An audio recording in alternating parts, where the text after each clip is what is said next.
R&B Money. We up. Thanks. J Valentine. We are the authorities on all things R&B. Ladies and gentlemen, my name is Tank. I'm J Valentine. And this is the R&B Money Podcast, the authority on all things R&B. There are men. There are men who are writers. There are men who deliver melody. All of it. All of it. But there's a certain type of man. Don't forget they produce that vocal too. They produce that vocal. That vocal. Yeah. Not the vocal. That. Or the. Yeah. This particular kind of man is a scientist. He weaves into the intricacies of a record, a technician. Yeah. And takes a record from here to here. He also has a beard. Make some noise for J Q in the building, baby. Big beard in the building. Tell me, what's the picture? Raleigh Fingers. You remember Raleigh Fingers? That's before your time. It might have been before my time because I don't know what we're talking about. The baseball pitcher with this right here? This is making me really feel like I can't grow shit, bro. Bro, I already knew I couldn't. He keeps growing. He's done. First of all, I want to say this. Thank you for coming. Oh, bro. Right? Thank you. You're family, but we never want to take advantage of that. You know what I'm saying? We never want to take light of that. We know you're busy, man. We know you're a busy man. Never that busy. You know, you're here. Yeah. In Korea. You here. You in Korea, man. You know, as the original black man would say, you be over there in Korea. Korea, huh? Bleeding from the inside. You understand? I know. Jacob, if you could grab that thing for me. This is a special day on the R&B Money Podcast. You are a first. You are a first with this particular moment. I don't even know what's going on. You lied to me. What is going on? You are first. Happy birthday to you. Happy birthday to you. Happy birthday, dear JQ.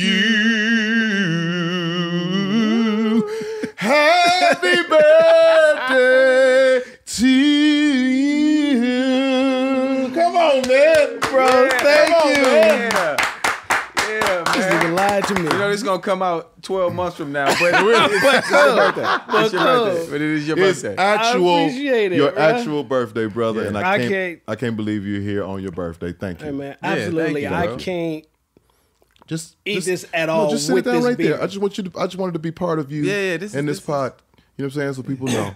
Bro, I appreciate it. Come You on want now. to turn it so they can see the happy birthday? Oh, Or you want to look at happy birthday? Which one you No, want? it's for him. You know what I mean? It's However he wants to receive it. Yeah. You are an awesome brother. One of the coolest human beings ever since day one. Your family, day one. We go all the way back to before all of this shit, right? For either one of us, actually. Yeah, absolutely. As you are the nicest guy ever, you'd be smoking when you want to be. Yeah, I see you get mad. I see you get mad. We don't take his we can't take his kindness for weakness. Yeah. Because there's no weakness in this young man. Okay? He got a gym in his garage. We've worked out together. Okay? All right? That nigga's strong. I do drugs. But anyway. But in any event, I want to start off with the smoke, JQ. Oh, shit. You're so nice. I want to get to the smoke. Here he go. Who wrote Yeah for Usher Raymond? Who? I want to know now. We will do the pod the way we normally do it after we talk about this. That's how we start. Hey, remember the eerie one? That's how we started. What movie was that with Jordan Peele?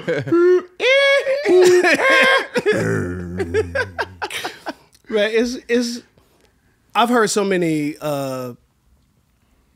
iterations of the story. It's wild because I actually maybe a year ago, had this conversation in studio. I'm in studio with Ush. Like B Cox Who's called Ush? Usher. Usher. Okay. Yeah. Okay. He doesn't need the just to point that out to you. Please. Continue. I get a call from B Cox, and he's like, "Yo, me, JD, Felly, we're up here working with Usher. You should fall through." And I was like, "Oh yeah." And this is recent. Yes. Okay, gotcha. And I was like, "Oh yeah, easy. I pull up, and it's amazing seeing everybody. And JD and I, know each other, but we've never worked together. Oh, wow. Okay. No shit. Okay. So I'm in the room, and the energy doesn't feel like I'm supposed to be in the room writing. And Brian's like, "No, just jump in wherever." And I'm like, "Okay." So, first day, it's a little weird. But I tell Brian, it's cool. Like, I'll come back because I'm just trying to hang out with you, really, because he don't be here all the time. Mm-hmm. So I pull up the second day, and we're talking, and me, KP, and Usher are outside sitting on the stairs, just chopping it up. And Keith sticks his head out of the room and just goes, "Hey, JQ." I was like, "What's going on, bro?" He said, "You wrote on Yeah, didn't you?" And I said, "What?" And he said, "Nigga, I know, but you did, didn't you?" And I was like, "Yes." And then he went back in the room. Then he popped out again, and he's like, "What did you write exactly?"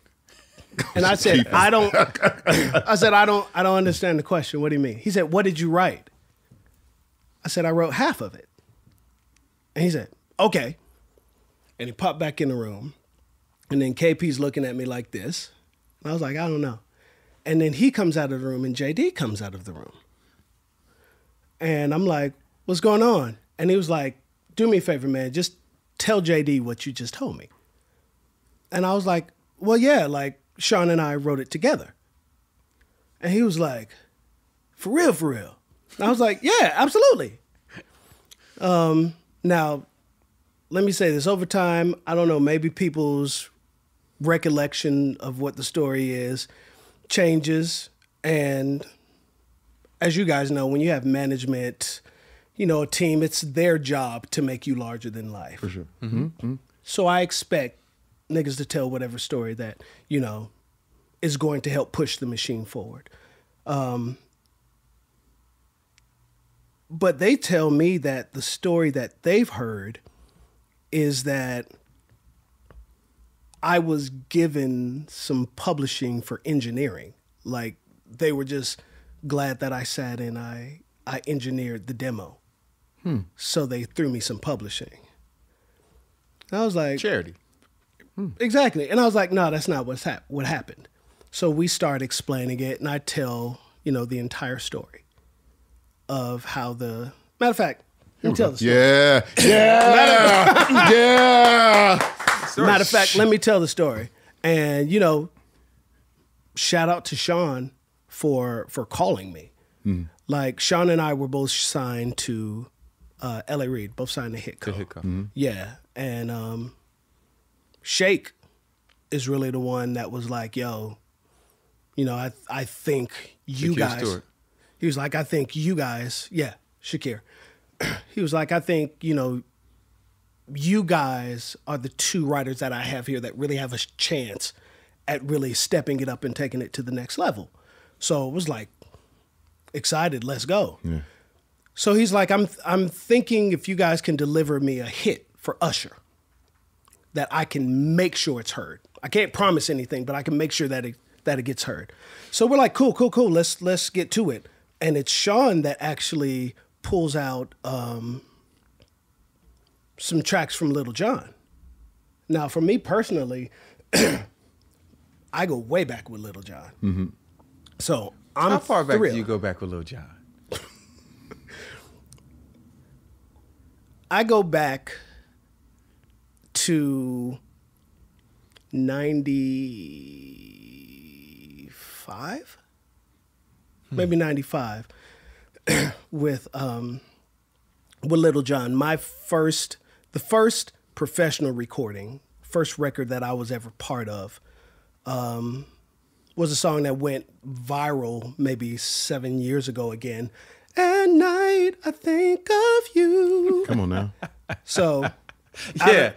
out of high school, Yeah. this is the first record that I'm ever part of. And Little John A&R'd that project. And that's where I met John. And we went on to do some other stuff together. Yeah. But when Sean plays the John track, I'm amped because I fucking love Little John. Yeah.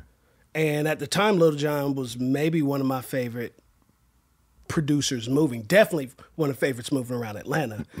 So Sean is like, I think we should write to this.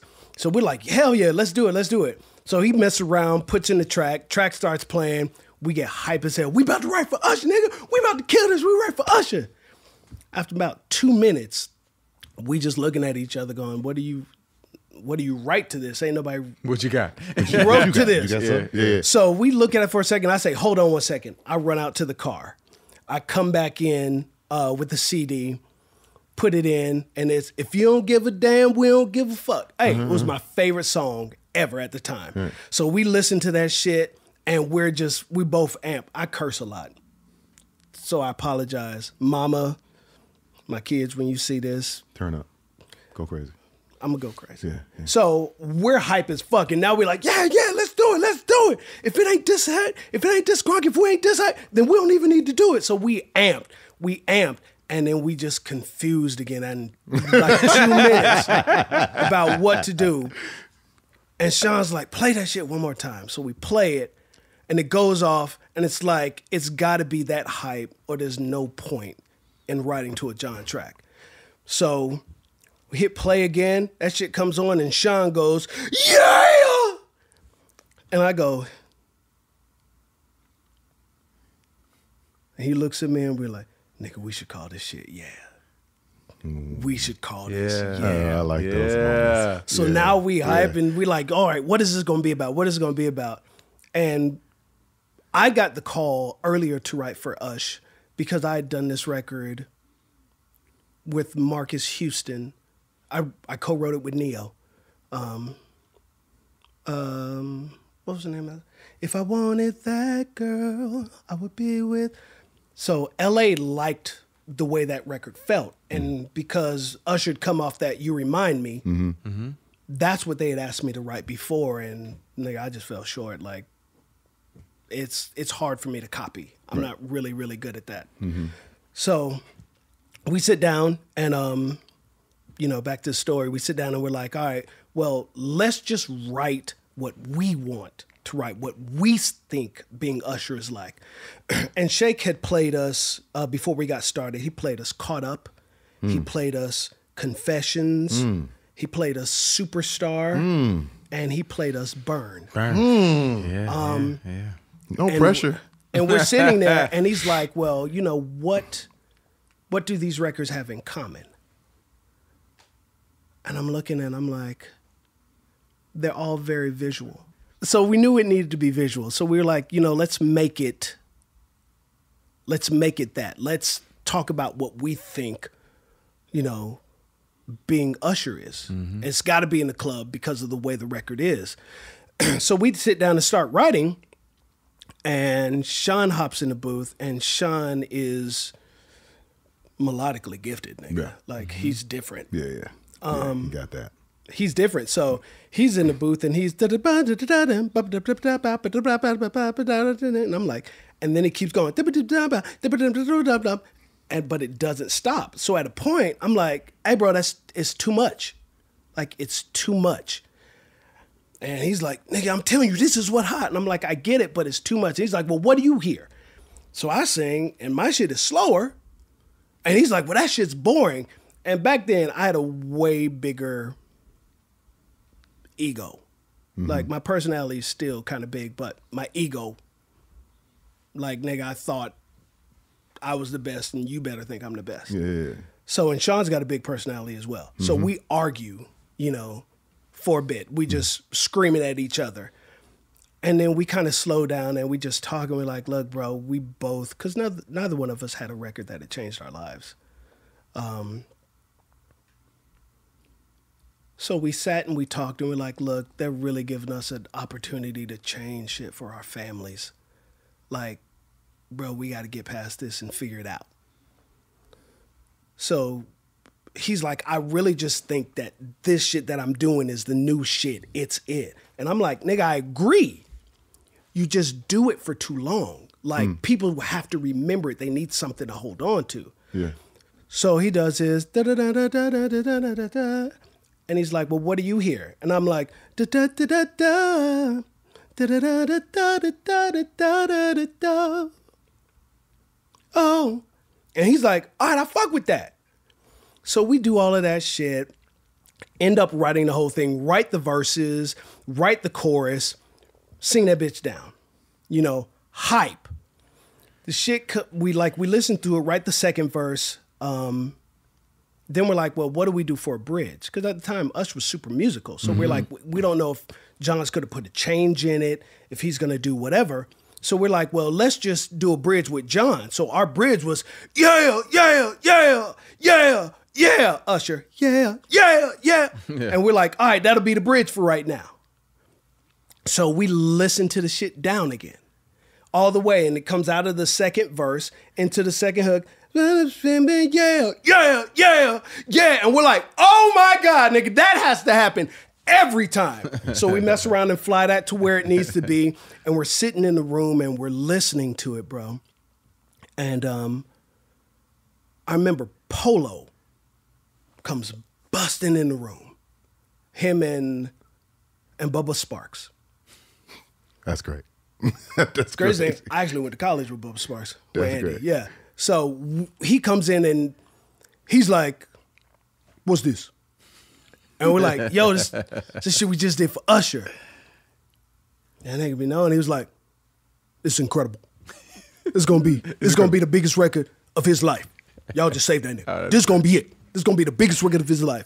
And we both like, yeah, cool. But we know that if Polo likes it, we might be on to something. Yeah. So we're like, yo, okay, here's the thing, bro. Great musical Don't- mind. Yeah. Bro, Yeah. genius. So we're like, don't play it. We tell the engineer, don't play it for Shake. We know he's going to want to hear it in the morning. We want to be here when you play it. And he's like, absolutely, we won't play anything.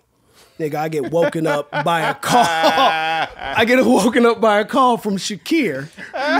It's like, yo, listen to the record. Get down to the studio, bro. Want you and Sean down here. I need to talk to you. Get down here. So Sean and I get to the studio, and Shake is like, I think this hook is amazing. I don't think LA is going to like these verses. You guys need to rewrite the verses right quick. And Sean and I kind of look at each other, and we're like, no. And you know Shake. Yeah. Shake's like, no. And we're like, nah, bro, we rock with it the way it is. So he's like, okay, cool. And he sends the record, bro, and we hear back. Actually, I think Sean's in New York working on something else. I'm with Tricky working on some Backstreet Boys stuff. And I get a call from Sean who said he sat and talked to LA, and LA told him that he really liked the song, but he actually wasn't crazy about the hook.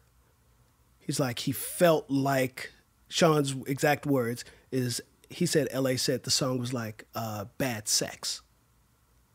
And he was like, bad sex. He was like, yeah, the verses, you get me all hyped up. You get me right there. But then your hook, it don't really deliver. And the hook that we had at the time was, like, I don't remember the hook that's on the actual album. But the hook that we did. You mean the hook that came out? Yeah.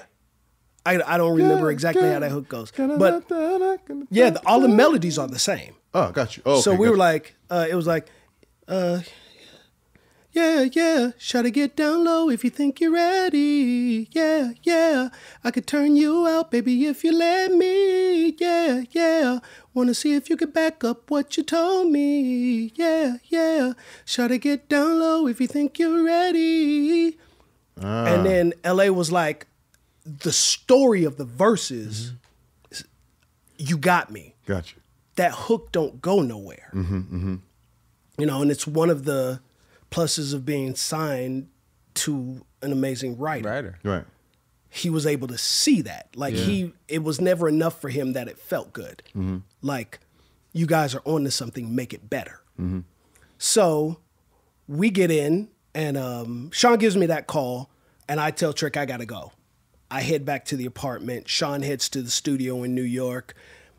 We're on like speakerphone, and we write like 5 more hooks. And he's not sure which one to pick. I'm not sure which one to pick. So I go and I sing them all for Viv. Like, I sing all the choruses. Who's Viv? Vivian. My wife. That nigga changed his whole... Bruh. I know Viv. Viv is everything, bro. Yeah, Viv. he turned into the provider real fast. Yeah, shout out to Viv. Shout That's out to my homie. Viv. She black and Asian, just like me. That's my pilot. That's my pilot. Viv is the reason. Like, Viv is the reason. Yeah. Doesn't matter what we're talking about. Viv is the reason. I love So you that. go sing the hooks. So we sing Viv the hooks. And when I get to the one, she was all up on me screaming, yeah. Viv is like, oh my God. Usher's fucking his girl's best friend?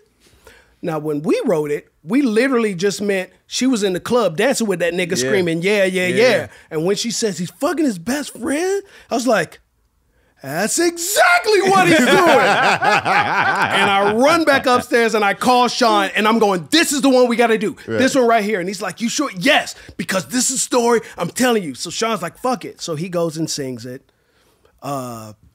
plays that shit for LA. LA's like, cool, let's play it for everybody else. Fun part is, A&R team didn't like the song. Like, nobody really wanted bro to have the song. You know, even after talking to Ush and KP, Ush didn't really like the song. He was like, on first listen, I didn't understand it. And like, it doesn't fit. It doesn't fit no, the album. at all. At all. And it was the album was actually done. Yeah. Burn was the first single. Burn was the first single. The video was Shakir done. played it for me at Hitco. Yeah. And I was like, nigga, this is out of here. Bruh. This is out of here. The shit was done. And then you it was niggas done. somehow And we showed came up with with some record out of nowhere. Yeah. And we wrote it. Shout out to KP. KP is really one of the people that got Ush to cut the record. Because he told Ush, because Ush was really unsure of it. And LA wasn't crazy about it. And I was good, like I understood LA's reasoning. You know what I mean? LA's whole thing was Ush has never really had, up until that point, A record label. someone standing next to him. He was like, that's by design. We never put anybody next to him. It's never Usher and someone else. So he's the star. So I don't know if I want to start that with Little John. Like, and KP's whole thing was, listen, I don't know. All I know is that shit feel like it's hella Atlanta. I fuck with it. Like cut it. And the whole thing, nigga, if you don't like it, we don't keep it. But there's no problem with putting your voice on it. Just sing it. Let's see what happens. So he messes around and he goes ahead and he demos the record, you know, and the record turned out cool. A lot of people don't know this. We actually wrote it to Petey Pablo's Freak-a-Leak beat. That's the track that we wrote to. Oh, fuck. Wow. So we write it. I'm going to say this, and I ain't ever really told nobody this shit before. Yeah. Exclusive. Okay, let me tell you what happened first. So he cuts it. They're like, all right, it's a cool tempo record. We'll put it on the album. You can always use a good tempo record. So they pay for the record. I'm sure John was a motherfucker at the time, so John probably got about 100. For sure. Luda, shout out to John for bringing Luda in. Like, they brought Luda in on the mix. Oh, wow. And he rapped while they were mixing it. Yeah. Luda probably got 60 or 80. Yeah. Oh, yeah. Yes, it will. Done deal. Record's wrapped up.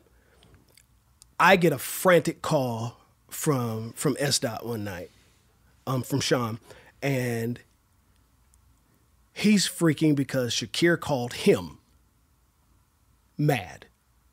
I don't know if any one of you have ever been on L.A. Reid's bad side, bro can hold a grudge. Like, he's masterful at holding a grudge. So apparently he's in Miami. He's just paid all of this money for this record. Oh, shit. And he's driving down Miami And Freak-a-Leak come on the radio. Oh, shit. Turns out, from my understanding, and John, if I got this wrong, bro, please hit me up, let me know.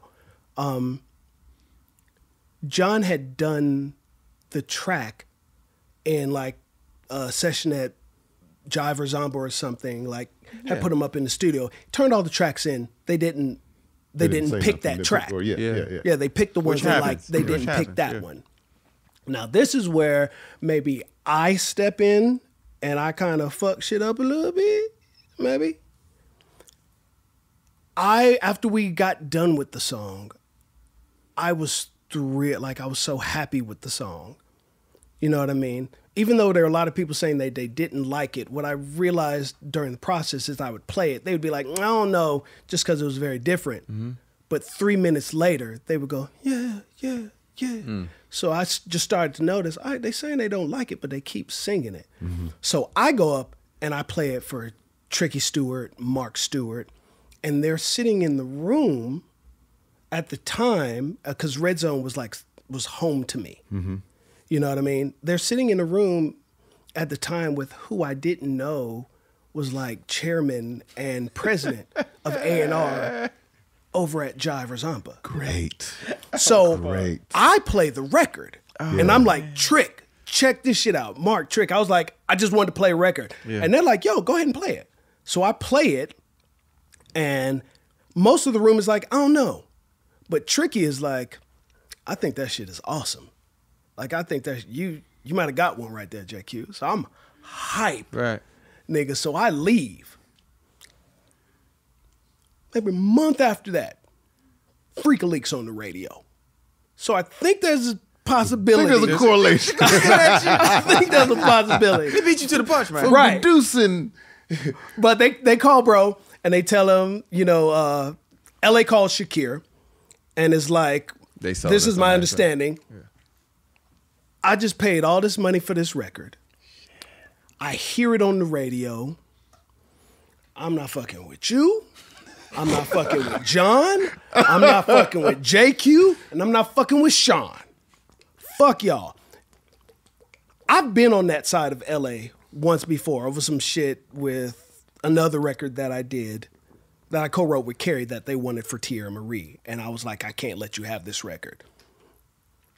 Bro, I wasn't trying to be back on this nigga's bad side. Like, I'm signed to him as a writer. Shit got real hard for me. Yeah. So John is like, we'll make it right. We'll make it right. So they're at Circle House. They stripped down all the music, and that's one of the reasons that I think that the record sounds so similar. I don't know if they changed the drums, but they stripped down all the music. And they just did like 6 remixes. I'm just trying to hear Freak-a-Leak, the drum pattern. No, it starts with the same. I'm talking about and that's what I'm hearing. Yes, that starts with the same thing. Yes, that's what I'm hearing. That's the same. Yes. So they do it, and they come back, and I remember being at Hitcone and playing the record for me. This is the remix. They put that shit on. Bum, bum, bum, bum. It was like, woo! Nigga, I was so mad. I was like, y'all done fucked it up. I ain't never gonna get a record. All I want is one. Demoitis. All I want is one. Demoitis is a motherfucker, crazy. bro. It was crazy. So I'm furious.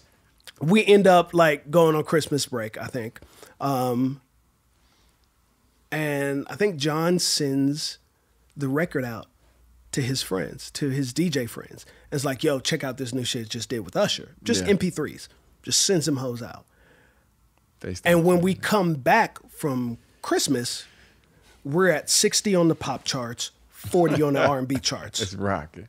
So then, the label's like, well, it'll be a cool street record before we drop the single. They used to say that before the internet. So press the vinyl. Yeah. They press vinyl, send that shit out. We go from 40 to 14 the next week. Shit. Then from 14 to 2. Yeah.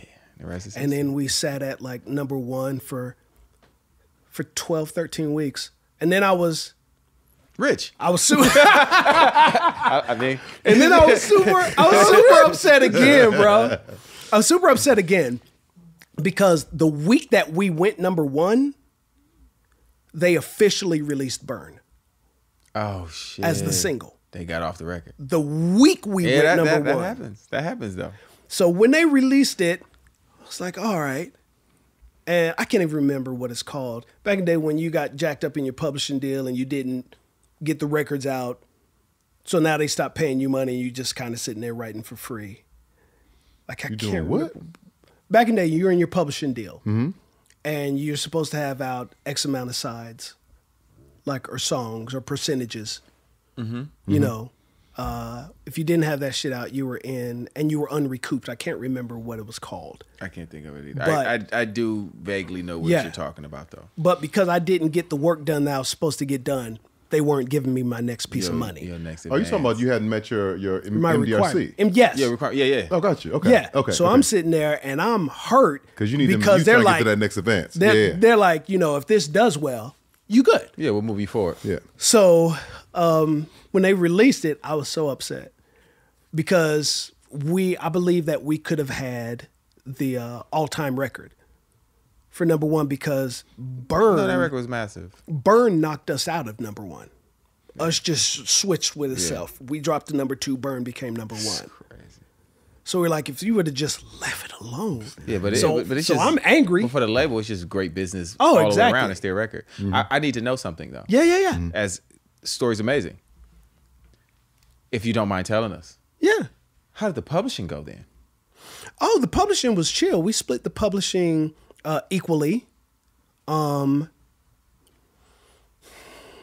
Then Luda. Well, yeah, he got to get his verse. You got to get. Oh yeah, but Probably more. Than, Oh yeah, but I was about to say probably. yeah, we had decided. Move, bitch. Get out the way.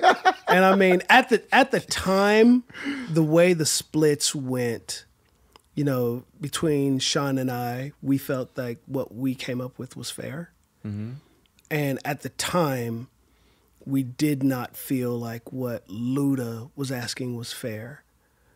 But I think where I sit now, I see it very differently. Like, that record is not that Not the same record without without Luda. Like, what Luda brought and what he did made it. and who he is. Yes, No, like he is. the value that Yeah. he added. Yeah. So that You know goes what I mean? into, and I brought that up Yeah. because it goes into the conversation that a lot of people have with the artists wanting pieces of records. Yes. And, you know, as three writers and an artist and a halftime artist and probably a halftime artist too, you're like me. Yeah. We sing when we want. But there are certain artists, and they're just artists, period, that they have, even if they didn't write a word, they have a portion of this record. Yeah. And it's up to the actual songwriters to decide if they would like for these artists to participate Yes. in that. If you don't want them to, that's fine. But, you know, running around and yelling, oh, such and such want it. I mean, you know, a such and such cut Yeah. may take you to a different place with your same exact song Yeah. that you would have never gotten to before. Now we didn't get beat up like by Usher's team. And that was That's great. Yeah. literally Yeah. just because He did y'all solid. John put the record out. So by the time it was like, you know, we never spoke to Ush, but his team was like, yeah, he's gonna need. And after splitting it up with Luda, we were like, no, the splits are what they are. Well, Will and niggas was like, Well, the song's out already. yeah. So, you know, this shit gonna help everybody. Let's just be cool. And, you know, they were very gracious and they were cool. You know what I mean? Like with other artists. So like what I tell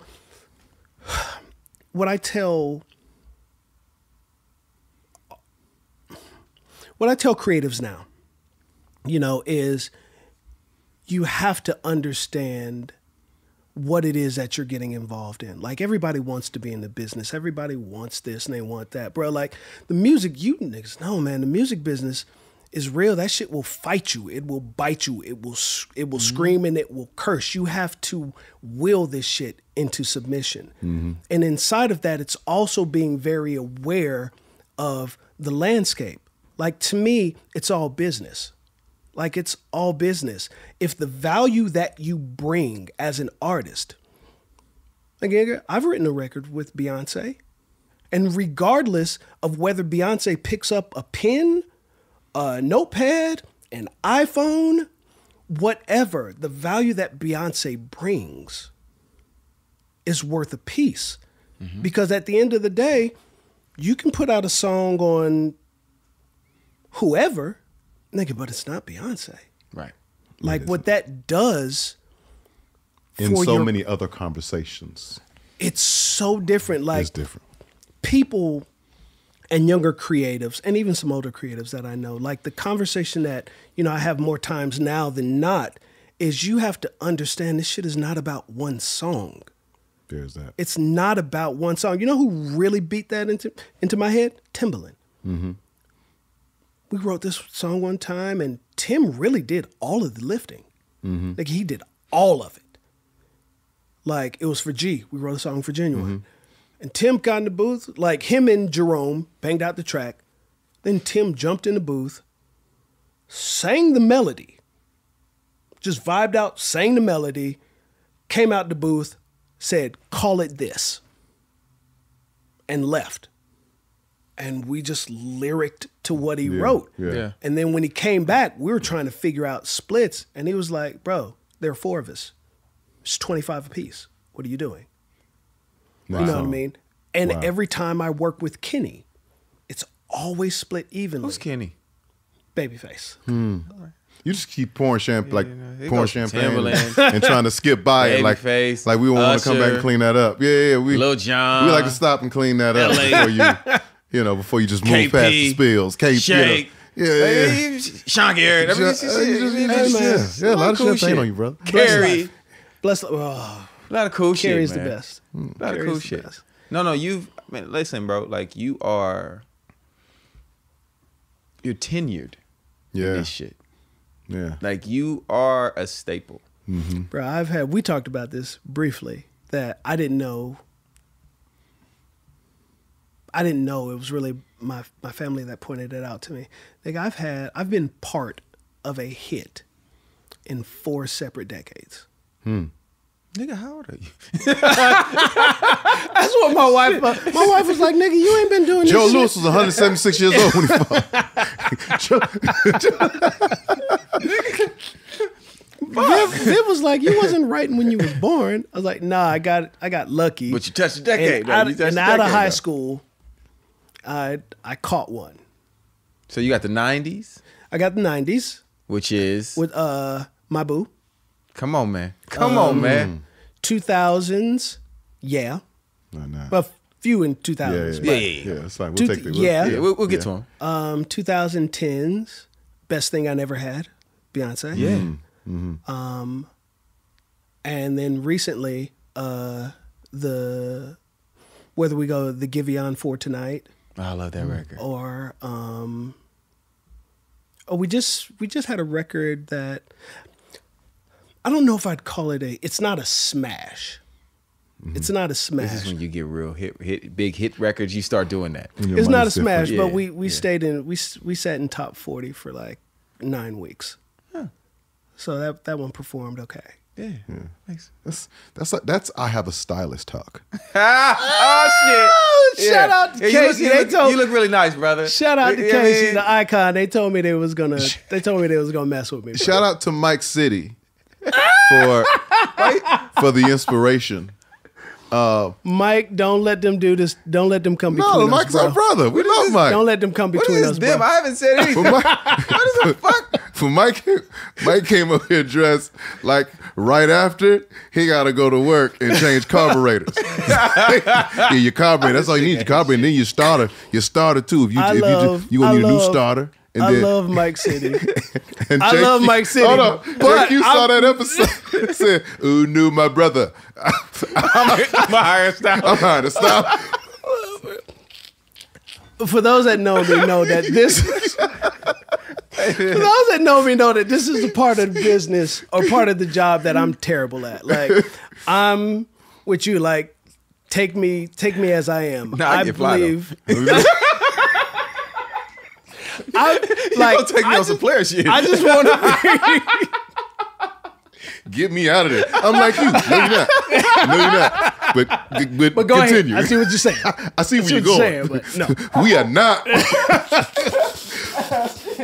I just always like in my head.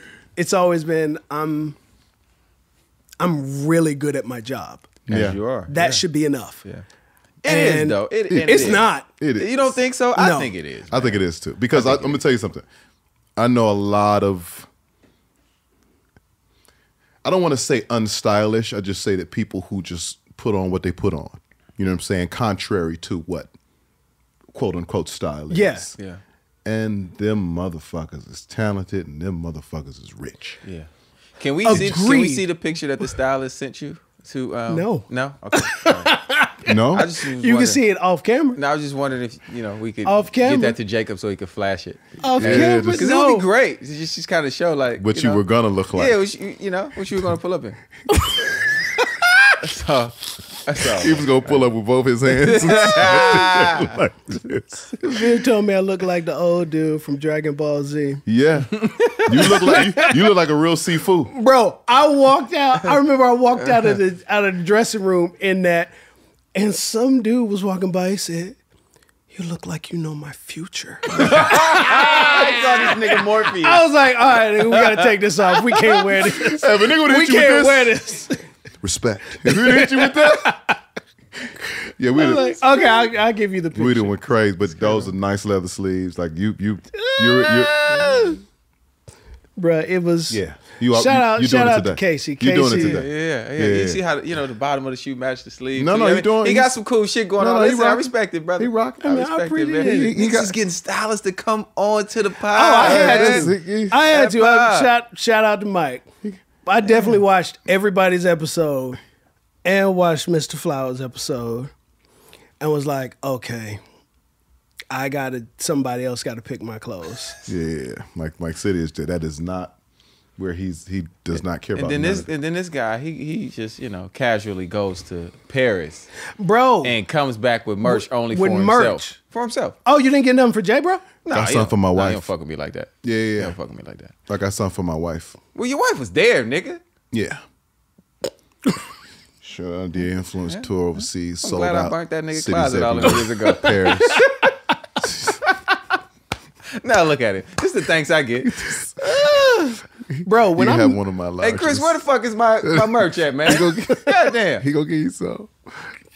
We supposed to be brothers. We supposed to be brothers. All right, what a way to start, bro. What a way to start. No, Thank and you for that story. We so, needed that. So much information in that. We and, needed that. and it's needed in this business where at times you take spaces of the work should be enough. yes. Mm-hmm. And you don't jump in front of things. We've all had that on both sides of it. Yeah. Where it's like, oh, I stood in front of something and I spoke on it a little more heavy than I would have in another situation. And that was, I think that story is something that that everybody should kind of pay attention to. It's what you do with the information. Yes. And it's what you do with your career and where you want to take your career. If Yes. you're going to get ads in papers, if you're going to, boost those posts now, Yeah. I mean? I Yes. guess, is that the new form of it? That's- yeah, yeah. Boosting Oh, yeah. the posts Yeah. is like You gotta getting an boost ad it. in Billboard You now. gotta boost that hoe. But yeah,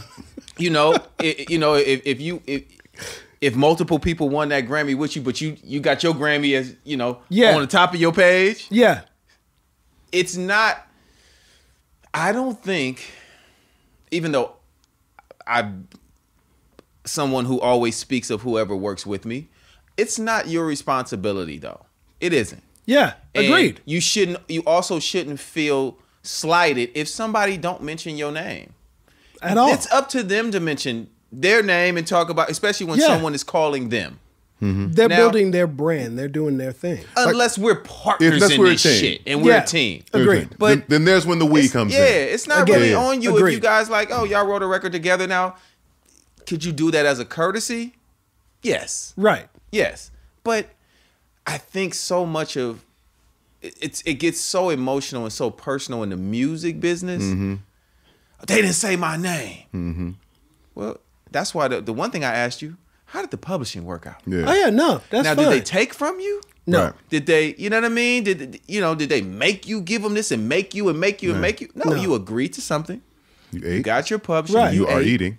You are eating. It is part of your conversation for the rest of your life as well. Yes. I mean, for me, it was it was always like I was always chill with it. Like I've never taken issue with anybody. Like I'm very thankful for that time in my life because I learned a lot about me. Yeah. Like when hit and when it went. You know what I mean? But I realized at that time that didn't make me happy. Like I really thought that it would. That a smash record would. Yeah. Yeah. Like, and it's why, and I've spoken on this once. It's like, if I've ever done anything by my, like speaking that's gone viral, it's this one clip where I said this, where, you know, the couple of people that I mentor now, I tell them all the time, you think, and this is to all the creators, you know, you think you want success. You think you want the money. You think you want the plaques and people knowing your name and spots on TVs and hit records. I promise you that is not what you want. What you want is to be happy. And we, specifically in our career, in our industry, we associate that success with happiness. And that's just not where it is.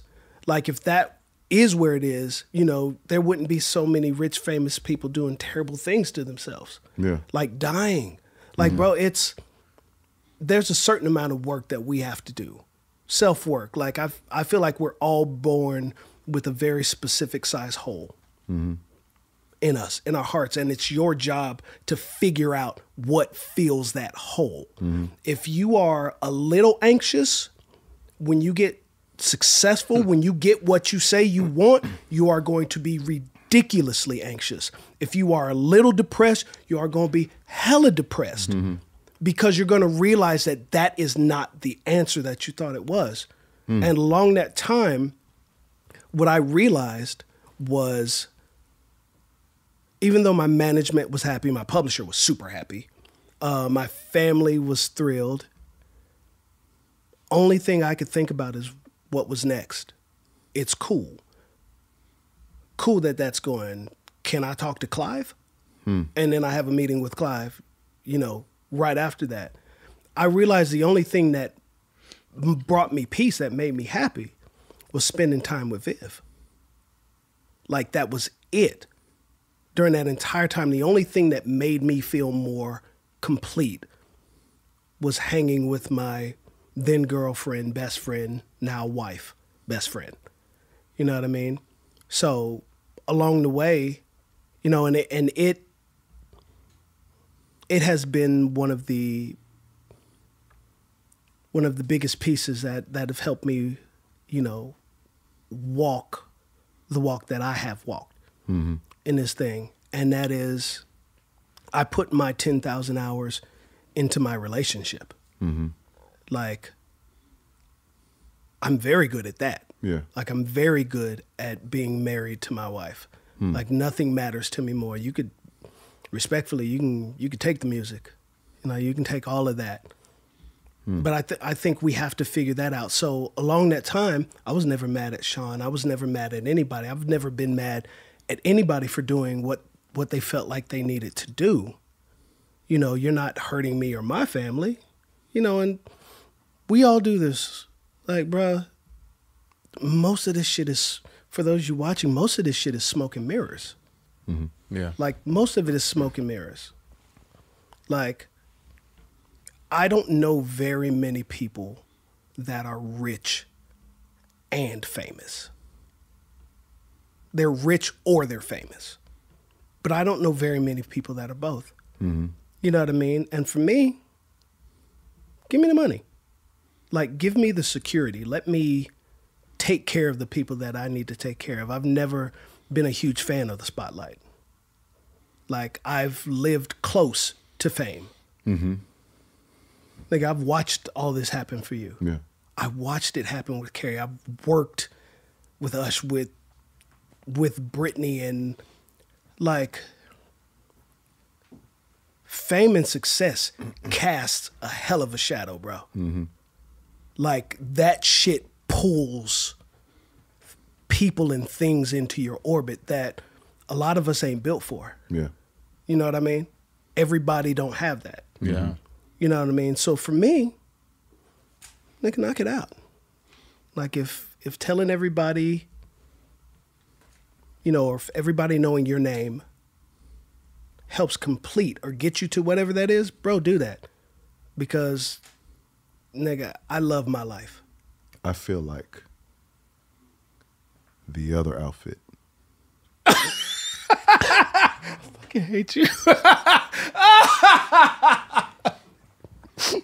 That's what you should have wore. And done the whole The whole thing. the whole episode right in like there. this. Right in there. Right in there. Because you just gave us so much. So much peace. So much Dalai Lama. Just so much. And this is why niggas don't go to therapy. Right there. Because they think that the doctor gonna say that to them.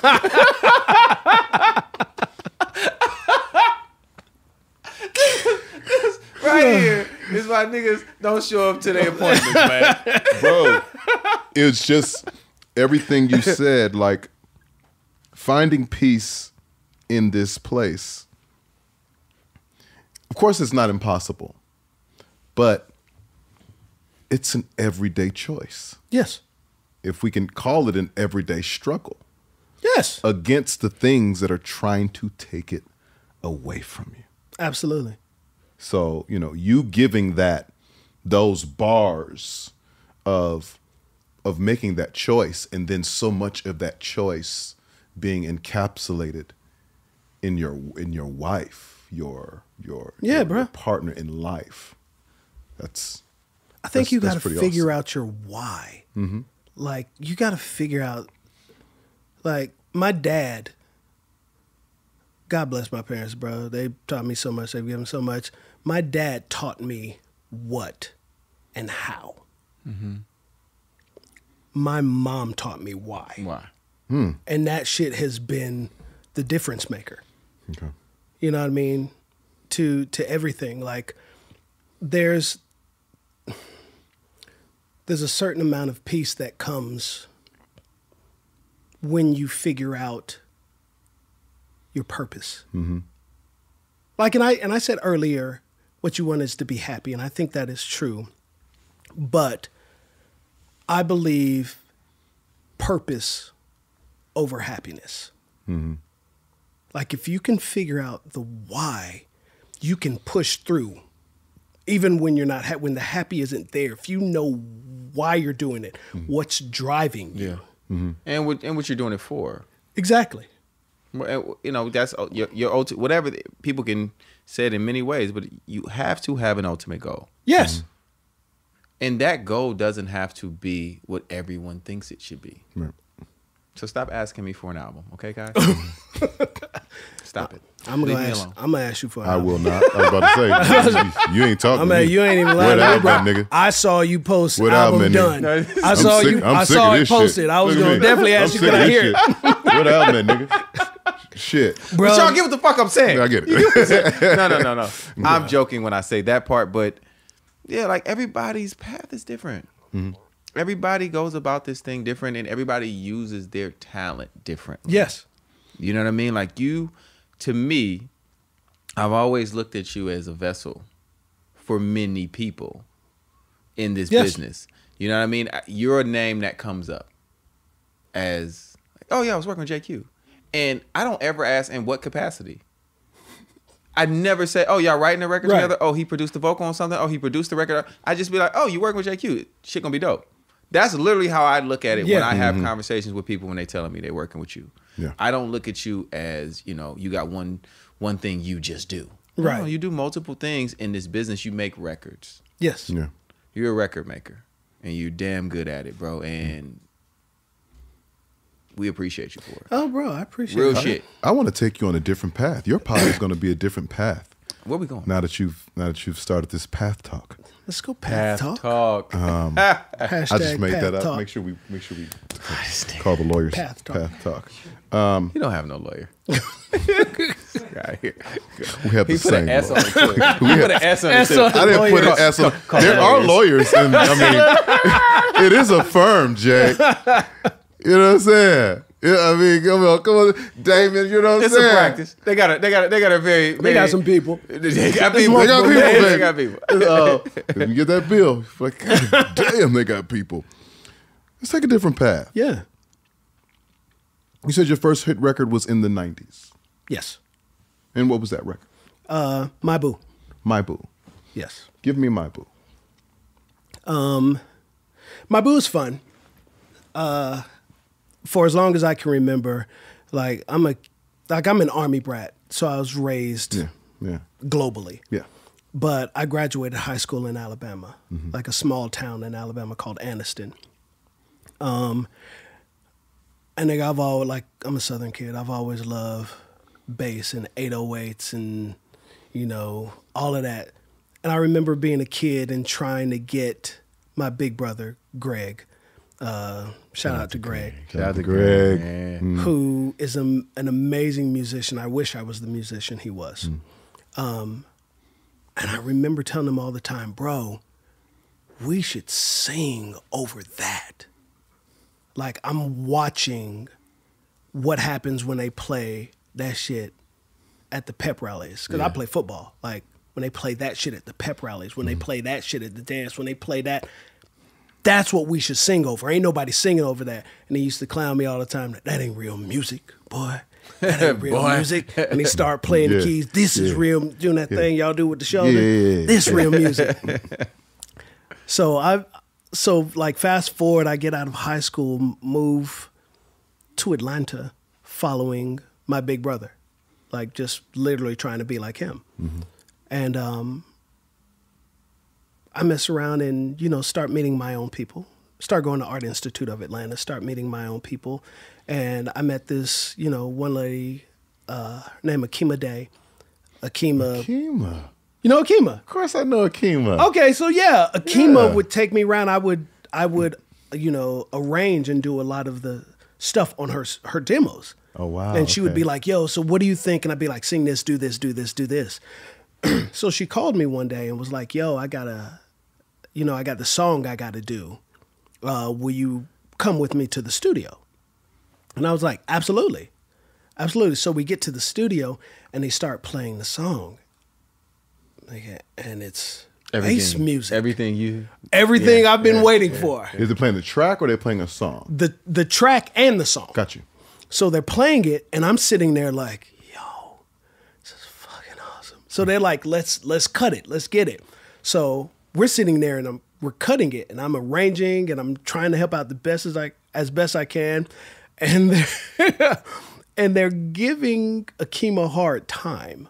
But they're not really giving her a hard time. They just keep saying, it should suck. Like, this don't sound good. And Akima gets frustrated after a while because they really go in. And she's delivering what's written.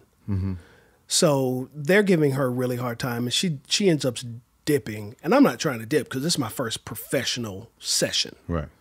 So I'm like, well, what y'all want? And Little John is there. And Little John looks at me and goes, hey, Shawty, you should sing it. And I go, this is a song for a girl. Yeah. No disrespect, but you kind of sound like a bitch when you sing in that high voice. So I'm like, No disrespect normally ensues with disrespect. so I'm like, no, I can't sing it, but I can call my girlfriend. So the girl that's singing the song, was my girlfriend. We met at a junior college in Alabama called Southern Union. Mm-hmm. So I call Virgo, and I'm like, yo, you should get down here. Like, there's a song, we can sing this song. So she comes down, and she comes down with Theo, who she was doing who she was doing a lot of work with at the time. And she starts singing it, and they kind of react the same way. This ain't it. So immediately, Theo's like, well, the problem is the melody's jacked up. Like, it's not the song. So niggas start working on the melody. So I'm just hopping in. Hey, well, what if you sang it like this? Mm-hmm. Well, what if we did this part like this? So niggas mess around. And change it and rewrite it. Redo the melodies, sing the song. Like Virgo singing the song. And Same lyric. And Yes. Same lyric. And I'm singing the backs on the record. To this day. To this day, yeah. The only voices that you hear on that song are Virgo and me. So we redo the song. And it's crazy because they had told me, like, we'll give you guys $150 for doing it.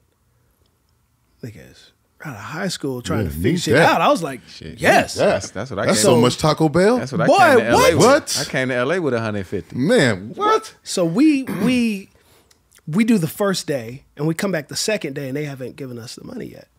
So V's like, let's just sing it. And I was like, no. Like, if we sing it, there's no reason for them to pay us. Like, it's $100, $150. Like, I'll talk to them.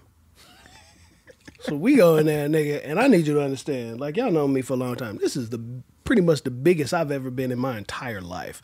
Now, out of high school, nigga, I was a smooth little fella. 142. 142. And I'm like, yo, they're like, get in the booth. We need to finish this record. Because they on the time crunch. Matter of fact. Right. And I'm like, we're not singing anything until y'all pay us. Like, y'all said y'all was going to give us the money. If we sing this, you ain't got no reason to pay us. Bro said, oh, you ain't singing? Like, no, man. Bro reaches in his bag, pulls out a 9.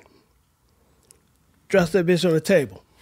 You know the name of the person that did this? I absolutely do. I'm not going to say it. I love it. I love it. I love it. I love it. This nigga Tank turning into Flag.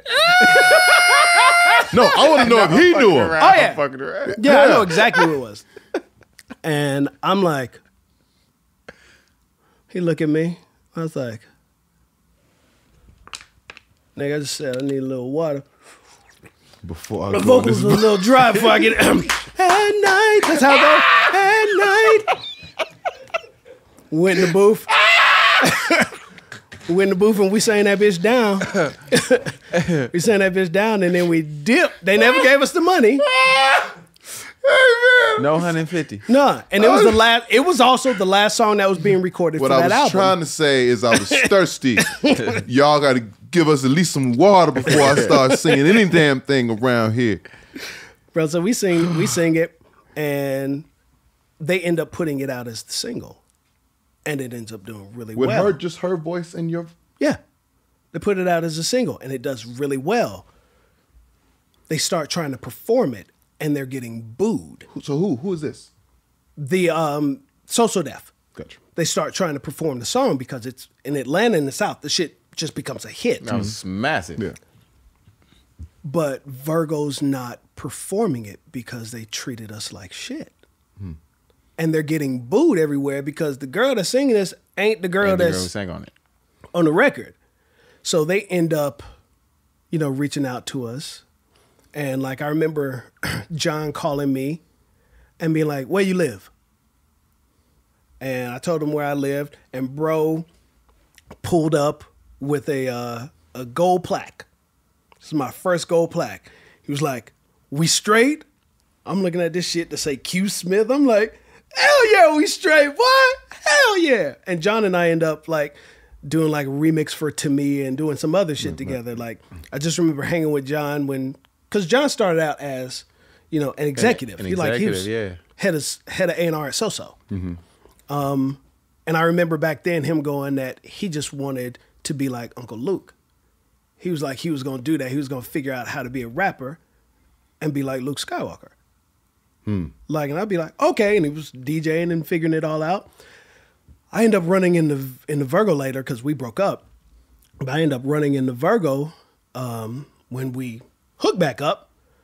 And she was like, oh my God, did you get your plaque? I was like, hell yeah, I got my plaque. She was like, how much money did they give you? I was like, what? What? Money. She was like, They showed me a gun. They never paid me. she was like, yeah, they gave me, I got 20,000. Oh shit! I was like, what? She You takes should have me outside. She what takes me she outside. said. She takes me outside to see the new purple Ultima. I was like, Boo money. yeah. Good story though. Learned a lot. Did you ever get paid? No. I still ain't been paid, bro. I I still ain't been paid. It's all good though. Like I messed around and What I got on me? You got a 50. I ended up. You know what? I ended up getting paid. You got 50. I got 100. You got 100. You with just 100. You give him 200. No, 300. 150 twice. Oh, 150. I got 200. You got 100 on it. You know what? It's a good birthday present. I receive this in the name of Jesus. Hallelujah. Happy birthday. Happy birthday. Hallelujah. Hallelujah. All of it. All of it, man. What a story. That is great. That is a great story, bro. Hey, man. And I will never be able to listen to that record the same again. Every time I hear it, I'm going to think of this story. Bruh, you can hear me the clearest on that when they get to the bridge. Boy, you've got all I need. Back then, niggas couldn't use no auto-tune either. Niggas just had to get it right. Wasn't no auto-tune. You heard that, didn't you? Okay. Oh, for clarity, I ain't got no issue with auto-tune. God bless No, auto-tune. no. But I'm just saying. Yeah. Oh, yeah. We've been doing this way before the plug-in. Boy, what? I'm from the I tape. remember I'm the- from the tape days. From the man. tape days. Boy, what? I'm from the tape days, the VCR days. ADATs. They could never sync up They right. just couldn't You sync just- up. Yeah, we Waiting talk for about your that. part. Yeah, we talk about that. Fly the vocals, you going to lunch. Let's go to lunch real quick while they fly these He'll vocals. figure it out. Let's go. I like your format today, man. You know what's going on? Yeah, I like what you on, Well, man. I mean, I love the way. Listen, he got a stylist to come here. Fuck all Yeah, that. fuck all So that. we gonna I love treat the him way he's different. breaking Come on, this Casey. shit down. Come you on, know what I'm Casey. saying? And I want to get Yeah. into his real moments, like a boy, which I thought was Like a boy. I think is a crazy fucking Like a record. boy about to be the shortest story ever. Oh, shit.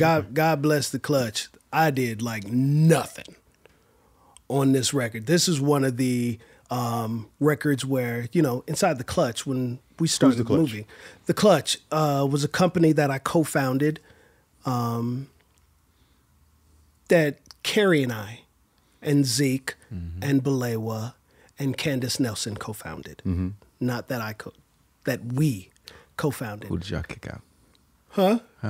What? Who'd y'all kick out of the clutch before it man, actually we- I became mean, a car and you put it in the car to make the clutch? I mean, no, what? There Fuck was, him. There Fuck was him. one guy. We didn't kick him out though. We didn't. Tab was there in the beginning. We did not kick Tab out. Tab just kind of walked his own path. But Tab was there in the beginning. Oh, wait. Tab got kicked out like me.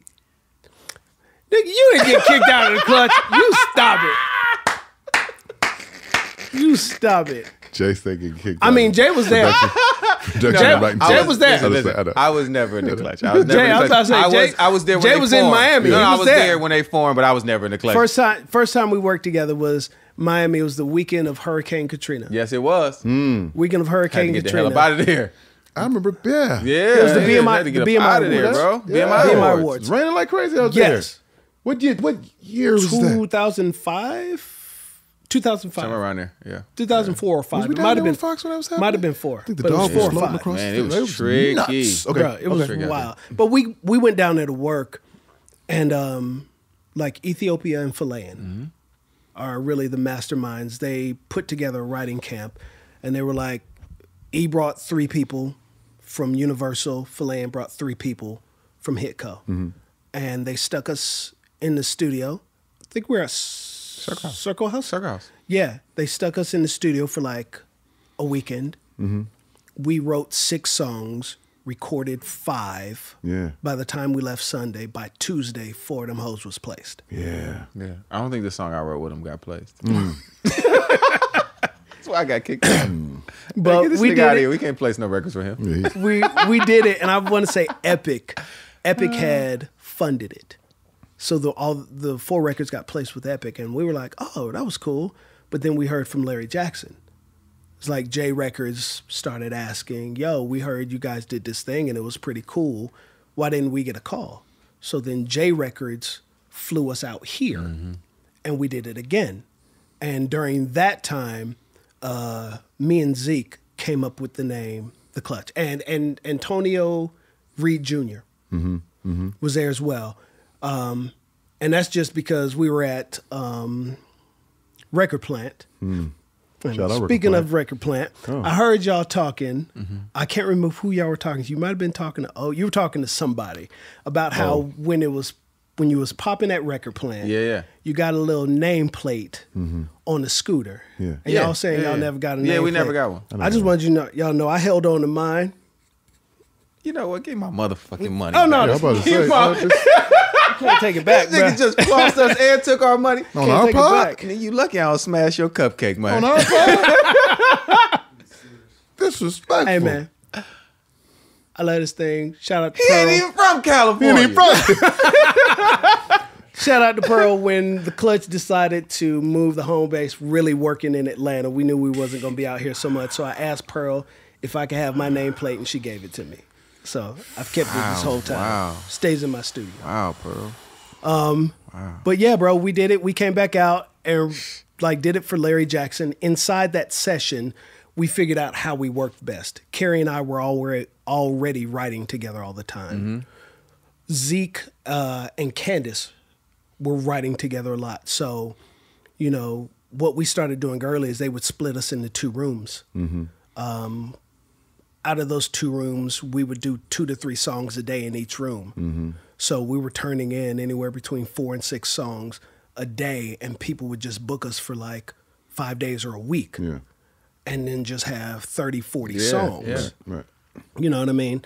So we worked that way. And after stuff started picking up, what we decided to start doing was, all right, so that everybody eats fairly, whatever records are created, split 'em. on this trip, we're splitting. We're splitting. So the crew showed up and they murked Like a Boy. Funny thing is though, we actually wrote Like a Boy for Kelly Rowland. Wrote Like a Boy for Kelly Rowland, which is hilarious because fast forward a long time, I end up in session with Kelly Rowland maybe a year or so later in Atlanta. And we're in session, and she's like, JQ, what I really want is a record like that, Like a Boy song. Shit. And I was like, stop. And she was like, what? I was like, Kelly, stop. And she was like, I'm being serious, JQ. I was like, we wrote Like a Boy for you. She was like, why didn't you let me hear it? We did. Now, the A&R that we sent it to happened to be in the room. And we're like, we sent it to him. Oh, yeah. Love that. And it's the only time I've seen fire in Kelly's eyes. Because Kelly is actually the sweetest person in the music business. Yes. And Kelly turned and looked at him and said, you don't make another decision about a record without me. And I was like, oh, kind of like that. I like that attitude. Authority. Wow. That is great. Great so- Like a Boy still. Because you can never pinpoint who dropped the ball. There's always somebody in it's always between somebody. or at the office or it got to such. It never made it to. Right. Until you start dealing directly with artists. Oh my gosh. That's beautiful. You didn't think you had a great story. That piece right there, that does it for me. Here we go. IceBox.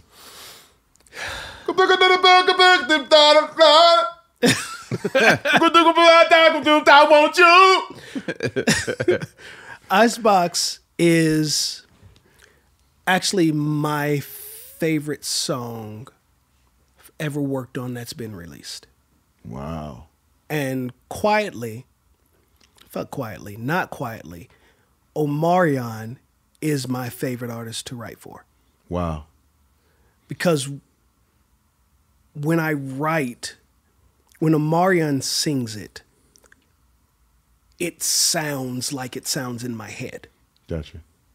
Like his delivery, like as not just as a songwriter, but as a vocal producer, as a fan, I'm gonna be honest with you. I don't care as much about your ability to get to the notes as a lot of pure like musicians do. All I care is that I believe you. Like music, to me, music has one fucking job, and that's to make you feel something. That's the only job. You know, and inside of that, I believe that a music is like a 3-4 minute audible movie. It is my job as the writer to give you the best script possible. As a producer, it is your job to make sure that the song, the record as a whole comes to fruition the way it's supposed to. As an artist, I don't care how fucking well you sing. I need you to get in character, and I need you to deliver. Fuck singing it. I need you to deliver the record the way that it needs to be delivered. And when O sings shit, it has the urgency that it's supposed to have to me. Like, I don't know if it's because, like, a lot of people don't know, Omarion actually has a crazy range. It's just Bro's low. voice is just crazy It's just low. low. Yeah. Yeah.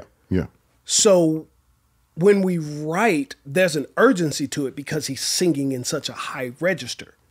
You know, at least for IceBox it was.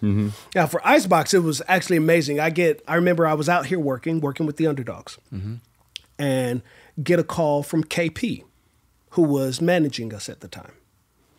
He was also president of Sony Urban, where O was signed. And he was like, we need a single. And at this point in time in the Clutch's lifespan, that's specifically what we got called for. When niggas needed the record, we get a call. So we got a call, and we're like, bet, where's it coming from? And he was like, I got some shit from Timbaland. Nigga, I love Tim because my favorite shit in the world to write to is dark. I like dark, moody stuff. And Tim does moody and spooky very Better well. than everybody. Right. Yeah, you got that. So we get the call, and I'm like, bet. I was like, I'm in LA. And he was like, all right, cool. So we're going to do the session at like, I think the session was at 6 or something, 6 or 7. So I was like, cool, around 6 or 7, but the rest of the Clutch wasn't here. They were flying in. And it was really Carrie and Zeke. Candace and Belay were working, I think, with Kathy McPhee with Danger in Miami. So we split up. We pull up here, you know, or I'm here. I get ready to go to the studio. KP calls and goes, hey, guys are running late. They missed the first flight. We're going to do 8 o'clock. And I'm like, all right, bet. Run back out, chilling. At 8 o'clock or 7:45, like you told me today, you ain't about to be on time. 7:45, I pull up to the studio. I walk into the room, and at 8, O walks in. What up, JQ? I was like, what up, little nigga? So we slap hands and we're laughing and shit. And then KP calls me. It's like, niggas are still running late. I'm pushing the time back to 9. And I was like, I'm sitting here looking at O. Like, we're here, bro. And he was like, all right, well, get to it. So I was like, cool. Ask O where the track's at. He pulls out, plays a track. And track is up-tempo, and you already know him. Second that shit start playing, that nigga just start dancing, pop locking. Yeah. And I'm like, oh, he was like, I really like this one. I was like, all right, can we hear the next one? And he plays the next one. That shit comes on. Dun, dun, dun. And I'm like, oh, nigga, yes. So I'm like, I think we should write to this one. He was like, I kind of like the other one. I was like, I get it, bro, but I think this the one. Let's fuck with this one. So he's like, all right, cool. So we're sitting there, and I'm playing the music, like sitting up at the board, just kind of listening to it. Because for me, melodies don't always come first. Mm-hmm. You know what I mean? So I'm just sitting, listening to it, trying to get a vibe of the whole thing. And then Omarion runs up and goes, yo, I got an idea. I want to write this song called Cold. And I look at him and go, nah, that's whack. And I start vibing again. He's like, it's whack. Why is it whack? And I was like, well, it's only whack because it needs to be special from inception to end. Like if you have 13 songs on the back of your album, nobody's going to look at the title Cold and go, I got to know what that's about. Mm-hmm. I was like, it's not interesting. And he goes, okay. He goes back, and I start again. He comes back like a minute later. What about IceBox? No, that's whack too. Start vibing again. And he said, you said it had to look good. And he turns his laptop around. And I see IceBox. Okay, nigga, I bite. That I am interested. It looks amazing on paper. So I'm like, all right, IceBox. So I'm sitting there. And for me, I hadn't listened to anything literally but Jodeci, the show, The After Party, The Hotel. Mm-hmm. I hadn't listened to anything but that album for like 2.5 weeks. Mm-hmm.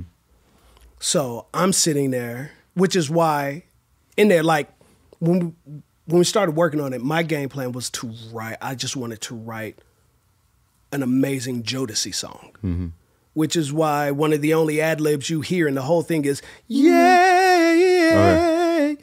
So I'm like, all right, cool. We're sitting there and I'm listening. He's like, IceBox. So I go, got this IceBox where my heart used to be. Got this. And he goes, whoa! And I go, you like it, nigga? I love it. Sing it in my phone right quick. Put it down. And sitting there for a second, I'm like, all right. It's like, what is IceBox about? Well, like, what is that about? And now I'm sitting there and I'm like, all right. And I think back to this conversation I had with a lot of this shit be coming back to Polo. It's a conversation I had with Polo when I was much younger. And I remember Polo giving some girl in a conversation, like not talking to her, but the, situation, the business. Mm-hmm. And I was like, bro, you don't have to talk about him like that, bro. Like, it doesn't have to be like that. We can all be friends. Yeah. And he's like, nigga. And I'm sitting there trying to argue my point. And then he looks at me and goes, you ain't never had your heart broken, have you? And I was like, what? Yeah. He was like, no, you ain't. He said, and when you do, you going to understand it's us versus them. And I was like, I don't believe that. But I ended up having my heart broken very publicly at noontime. Very publicly. So I'm sitting there and I'm like, and I'm thinking through and I'm talking to O and I'm like, I think, I feel like most niggas start out good, but then they have their hearts crushed and they just turn into dogs. Because I don't think a lot of us, ain't really told to embrace that emotion, learn how to breathe through those feelings. And so I was like, I think a lot of us be like, okay, fuck that shit. Yeah. And then turn into dogs. So I was like, and he was like, yeah, that's what it is, IceBox. And I was like, what if we write it instead about the girl, the next girl that you date that has to deal with the bullshit? And he was like, yeah.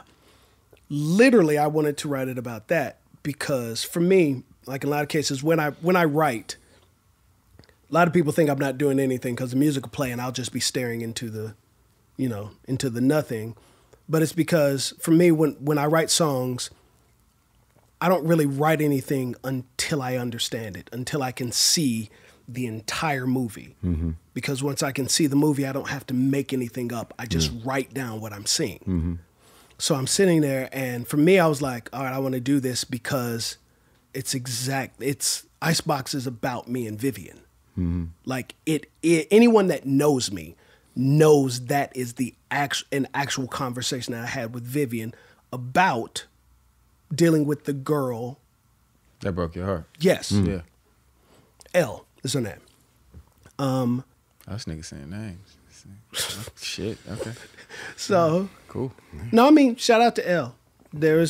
Without L, I would have never appreciated Vivian. Yeah. I would have never seen it. I would have never figured it out. He go to the Hallmark side of this shit. I'm like, yeah. And now champagne.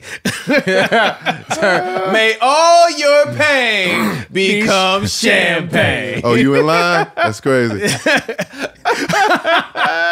But no, we sit there, and the second I'm like, "Hey," I was like, "Yeah." So I'm start playing, and I'm like, he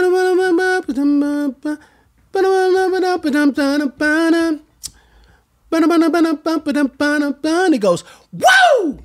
Nigga, you like it? I love it. Send that shit into my phone. I was like, all right, nigga, let me just get some lyrics. And I just think about me and Viv. Yeah. Like, for as long, Viv and I have been together for 20 years. Yes. Yeah, of course. In that 20 years, we've had 4 arguments. And I'm sitting thinking about one of those arguments. And I go back to like, I really, really want to work it out because I'm tired of fighting.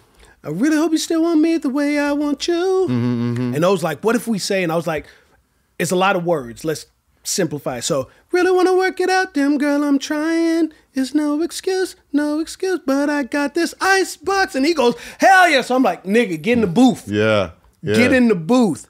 Now, I for real was like, get in the booth because I already knew I was going to have to split everything with the clutch anyway.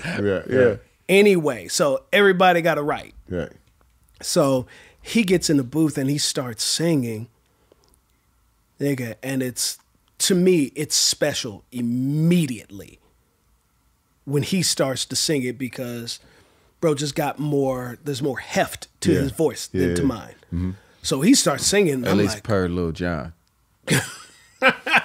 Lil Jon, yeah, he got the better of me in the early days. He got the better of me.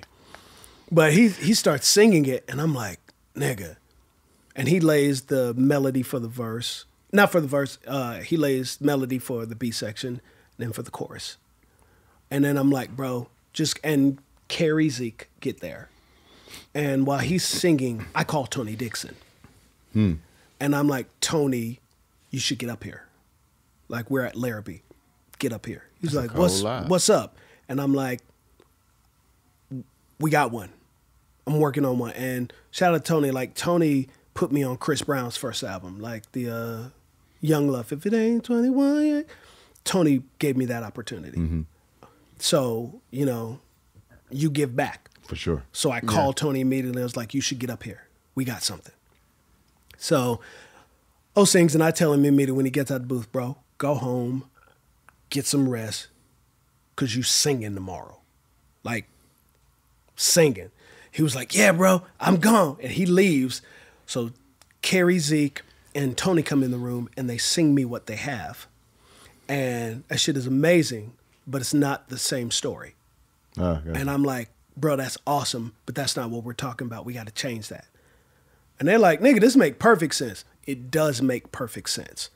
But that's not what it's about. It's about this. So we keep all the melodies and we just go back through and rewrite the story.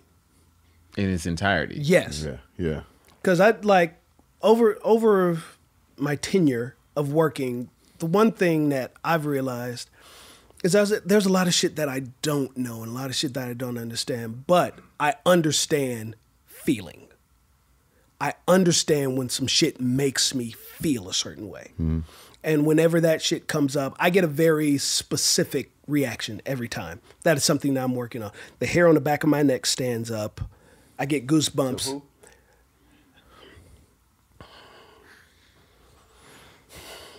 So I didn't invite you up here for this. I did. I'm mad. The nigga because brought his beard, I man. brought you.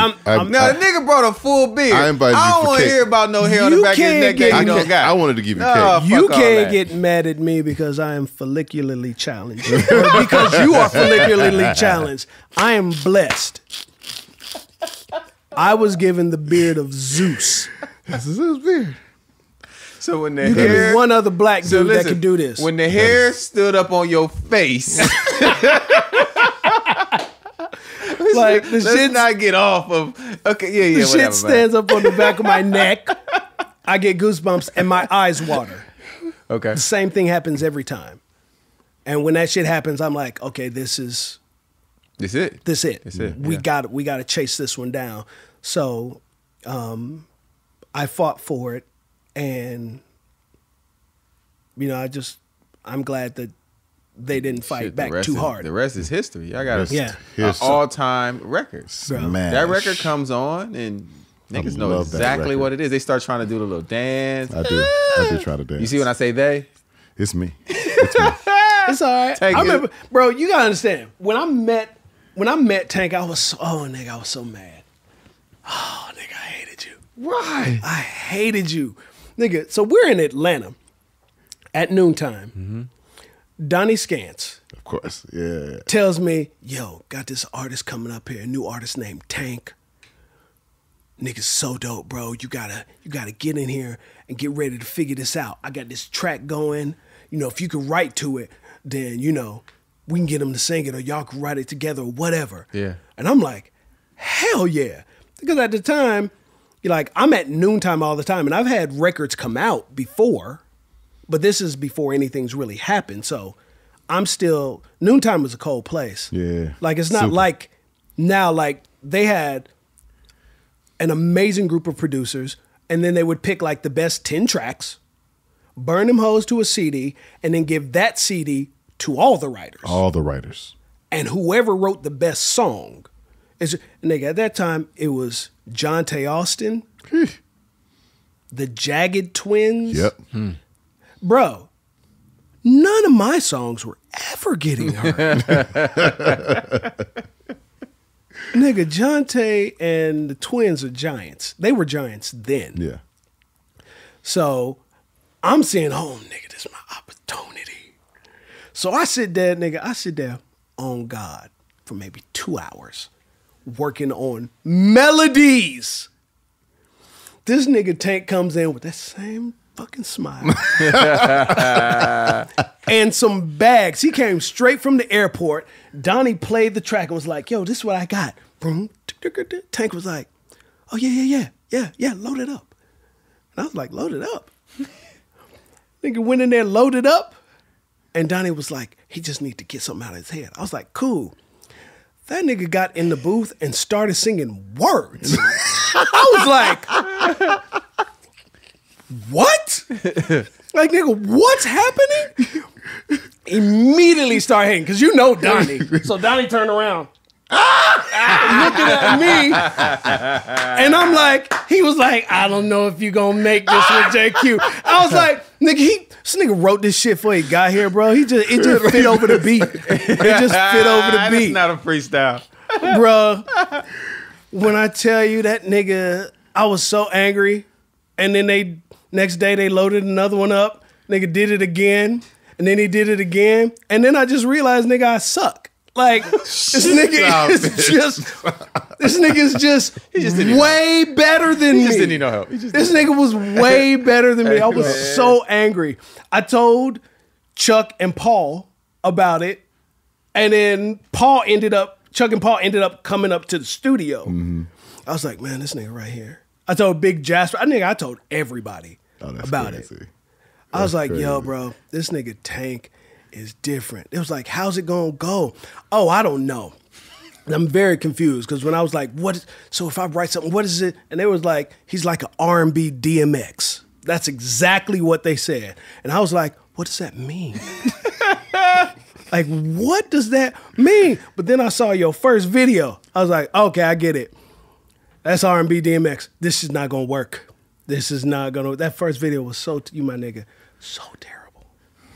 It made me feel better about being terrible when you were in the studio because he's terrible in front of everybody. The story, Fuck, it just took a... the story was about how great I was. It took a cold turn. And then somehow the truck went into a ravine. But then Yeah, it was terrible. But then this boy came out with the fur on the neck, Yeah. And the rest is history. and the that shit was over. Yeah. Hey, listen, we were shooting that freaky video, Over.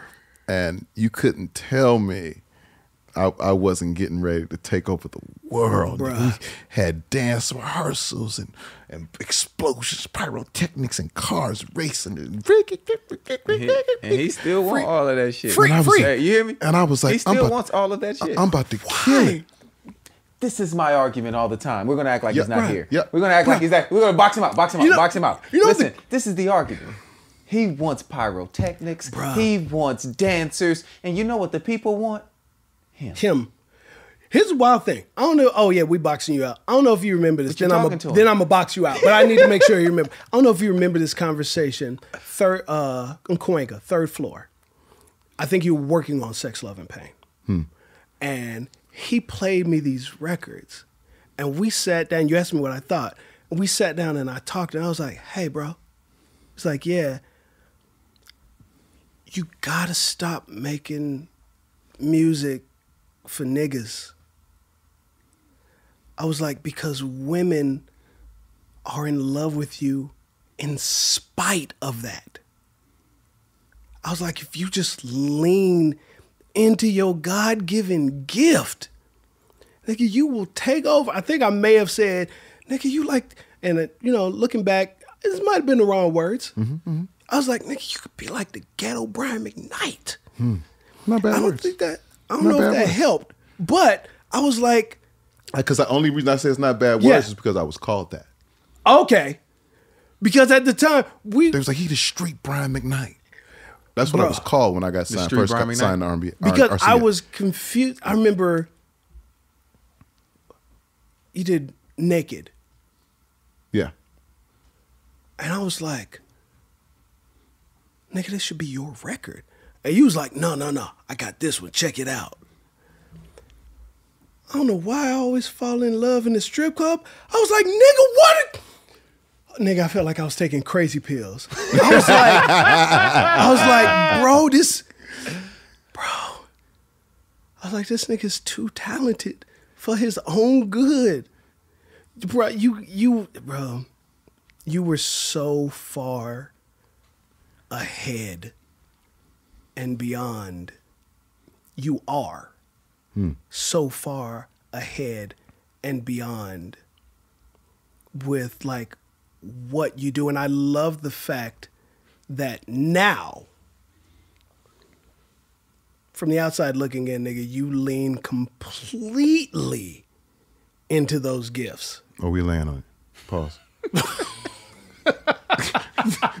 Did you hear Rufus? Did you hear Rufus? He said, oh. Bruh, it has been... It is your pod, okay? Yeah, All right. and since Don't it's, try to- it's also my birthday. Don't try to dial it back after you done crashed my car. Oh no, bro, you crashed that car. I just watched. I watched. You survived it though. You had your seatbelt on. You survived it. You I was survived so it. excited. You survived it. You survived it. I'm gonna have dancers. I mean, For no reason. Okay. For no reason. But There is a listen, reason. There's no reason. my But favorite. Share entertainment value. Oh, talking entertainment value. they're not I'll there to find see it them. and I'll give And I you- respect y'all, the dancers, whoever he eventually All the- hires. all- but the people aren't there to see you guys. all of those They're there to see dancers- this nigga sing those songs. All man. of those dancers that dance to my music and Without and- you. and keep it and keep me in the conversation. I'm gonna have them dance. They're gonna dance behind me. They're gonna be sexy. They're gonna be exciting. It's gonna be great. Yeah. Right before we get to this next segment, Yeah. I just want to You good. point You out good, something. bro. Okay. You started writing songs in a whole different space that I didn't even know existed. Okay? Another part of the world. Another part of the world, Craig. Okay? Something that was called K-pop. K-pop. I was love like, K-pop. what are y'all going to do? What are Who are you going to write for? What are y'all going to do? And they've sold how many records? Explain that. Just the how you get into that, getting over to that space, and just some of the creative process going into that. Well, I had a plus, like an ace in a hole. I have a Korean wife, or half Korean wife. Mm-hmm. Well, she is full Korean, but she black too. Okay. So in our house, I was listening to K-pop long before it was a popping thing. here because Viv listened to it. So then I remember the first time Harvey called me. Harvey called me and asked me, did I want to go? And I couldn't go for the first trip because it was the weekend that Vivian and I were driving here to move to LA. Got it. But then we got the call, the next go round to go, Oh, actually, after that trip, Harvey asked me to write a rap for one of the songs. So I wrote a rap, and then the next trip, he's like, "Yo, you should roll," and we went out, and a lot of the K-pop sensibilities make sense to me, and they may make sense to me because I listened to it for so long, but we got over there and we were able to, at a point in time in my life when I was done with music, because I definitely went through that. I was tired of music. I didn't want to do this anymore. K-pop kept me in it.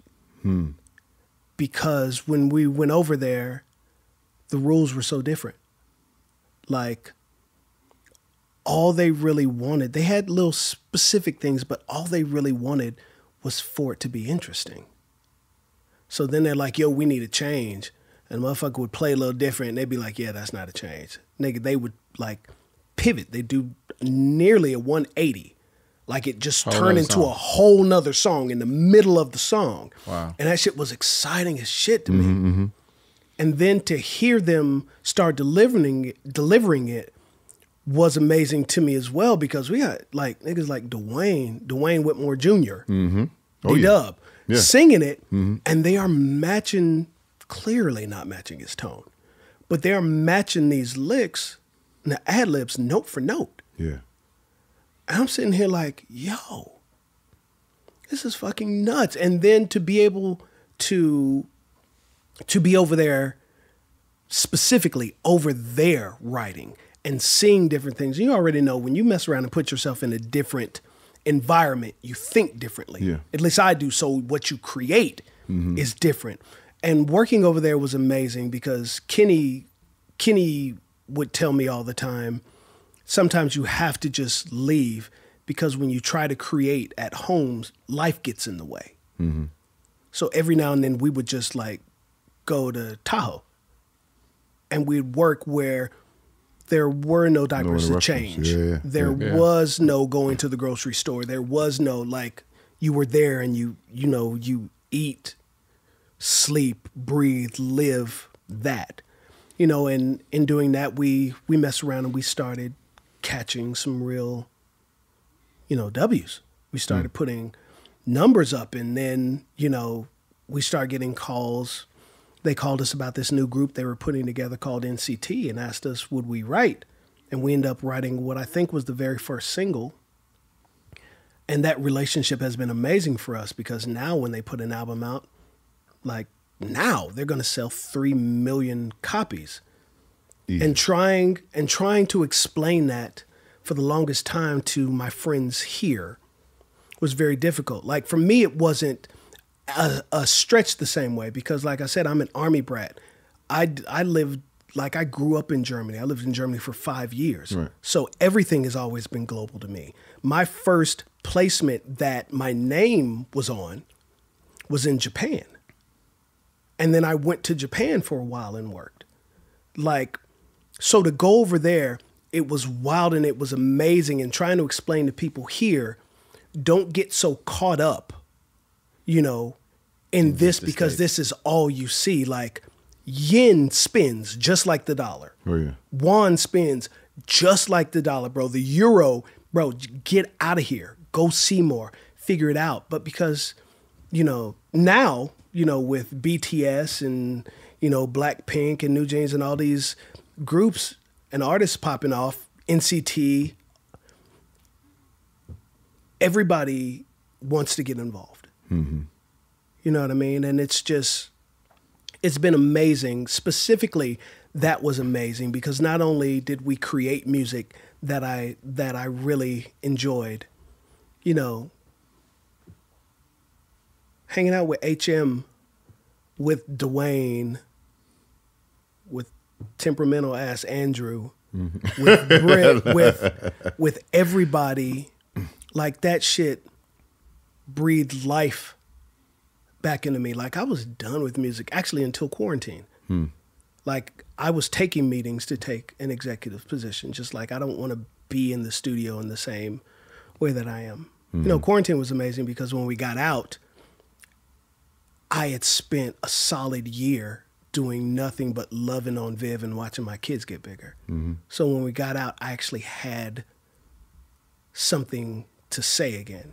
And then was blessed enough to meet a guy named Josh Cocktail, who introduced me to my manager, Bryce, who, along with, like I said, some of these new creatives, made it fun for me again. And then that introduced me to a company over here called 88 Rising, because I was doing so much K-pop stuff. 88 Rising is the #1 American Asian company. And working with them, first time I decided to pull up and work with them, I ended up doing a song that ends up on the Marvel Shang-Chi shit off of that first song. So that ends up, creating a relationship. I do some more records with them. Then we start working with this artist named Jackson Wang, who is a global superstar. Write his first single. End up with 3 songs on that album. And then their biggest artist, Joji, we recently just did his single called Die For You that, like I said, sat in the top 40 for like 2-3 months. And it's all because K-pop, keeping your eyes and your ears open. Like we've been doing this for a long time. And I have a lot of friends who take the stand that, the problem with music is we need to get music back to, because real music, I don't listen to any of that shit. Like I fucking love music today. Like I love music today. If I had one critique, it would be that I wish there was more diversity. Like, niggas can't be mad at Meg or the City Girls or anybody here that poppin', nigga. We had Lil' Kim. The only difference is we also had Lauryn Hill. Right. That balanced shit out, and I don't think that that's really here. Right. You know what I mean? Right now. But, yeah, K-pop kept me in it, kept me happy, fed my family. Yeah. Because the difference is over here, you may do a record with bro, and that end up streaming a bunch. But bro, being on an album that sold that's a few million. Different. Bro. It's different. Super, super different. Wow. Super Well, different. congratulations on that, bro. Thank you, my nigga. I appreciate it. Congratulations.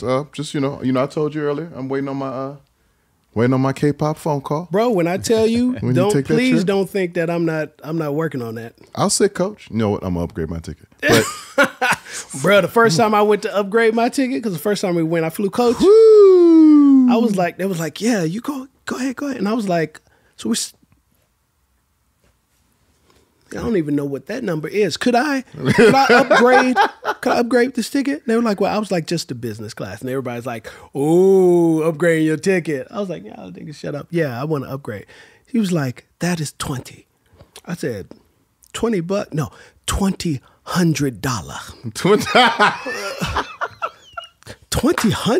Like, maybe if they would have said 2,000, it would have felt different. But $2,100? I was like, I'm good. I'm gonna keep my $2,000. Keep my 20. I'm good back here.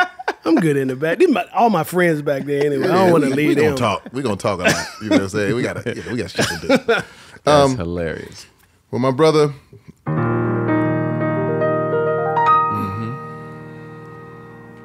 Talk. Oh, sorry. You don't understand how long I've been waiting to hear the song live. Yeah.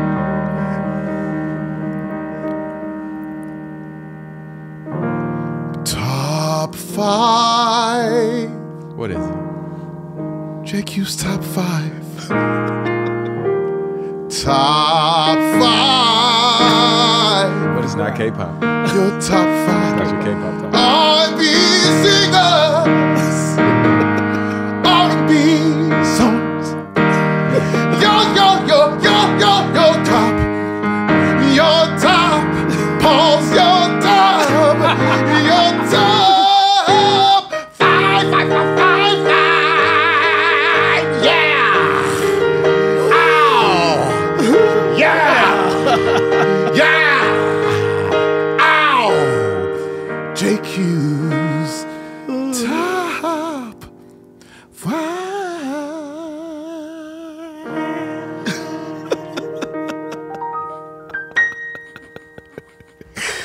It's better live, y'all. It's better live. That's that shit. That's that shit. Your top 5 Come on, R&B brother. singers. Come on, brother. Come on with it. I had to write this down. As you should. As you should. You know, you're prepared. You don't want to slip up on the pod. Top 5 R&B singers. Yeah. Okay, this is difficult because I definitely got 7. He came prepared and unprepared at the same time. Bruh. This is wild.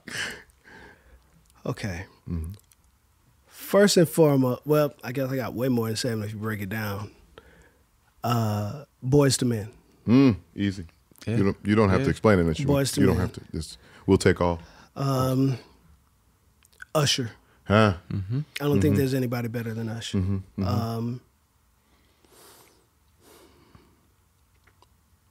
Beyonce. Beyonce. Remember right here. Just part of the hive. Take some time. Yeah. That's where it gets difficult. It's difficult to say the list you wrote out, nigga.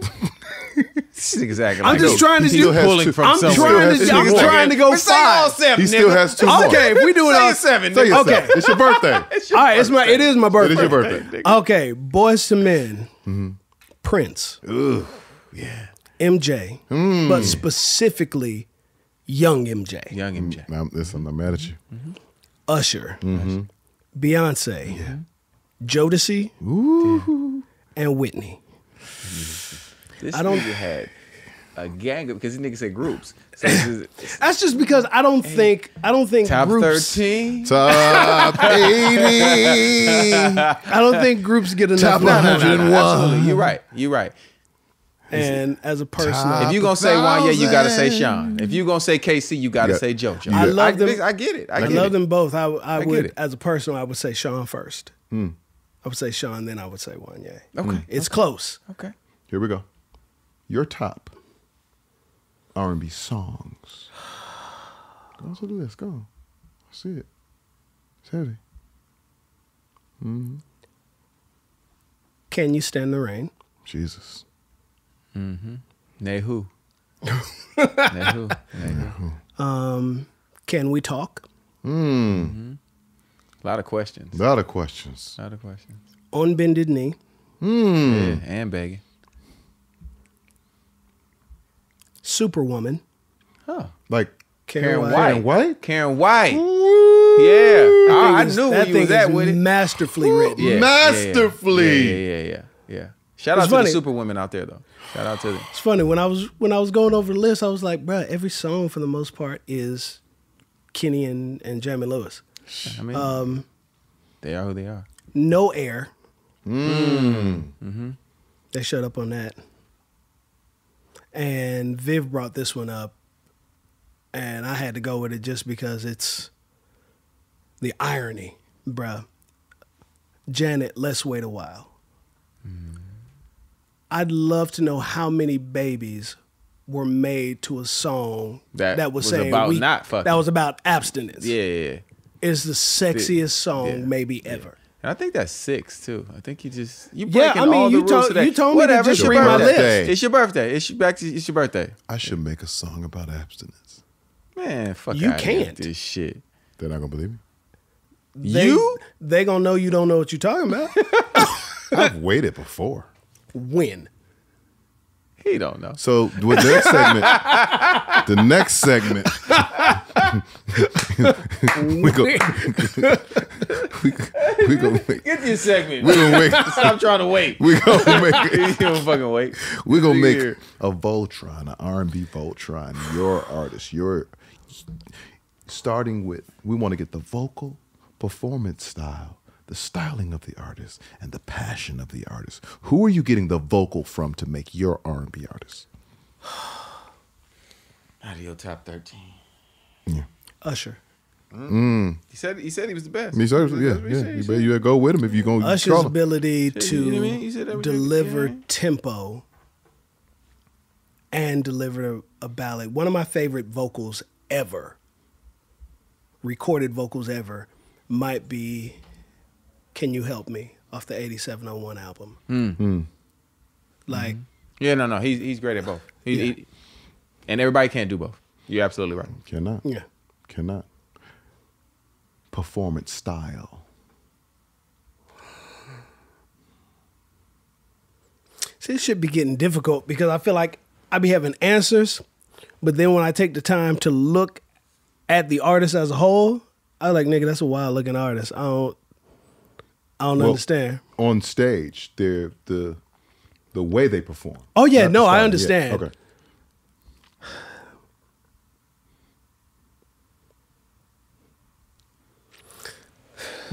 That's so difficult because I would say Chris. I'd say CB. But Marvin's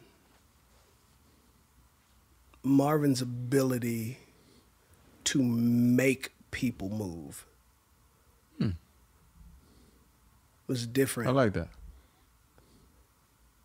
So you want a combo guard? I'm gonna go Chris. I'm gonna go Chris because, bro, the energy It's unmatched. unmatched. Unmatched. I agree. Unmatched. Love the Marvin reference though. Styling. The clothes. Artist drip. Chris. Quick. Quick. I don't know anybody who's, and I'd have to do more homework, that's ever been more in touch than Chris. And Chris has lived for a long time, In the spotlight. in the spotlight, and somehow Then fly the whole right time. in front That nigga fly the of whole whatever the time. movement is. But he's globally fly. Yeah. Yeah. He's not like Nah, he one of them ones. he's not Right. locked He one into of them ones. Yeah. a demographic. Doesn't matter He's- where he goes, and Yeah. people respond. And I think that's the job. The passion of the artist, the heart of the artist. Where you getting that from?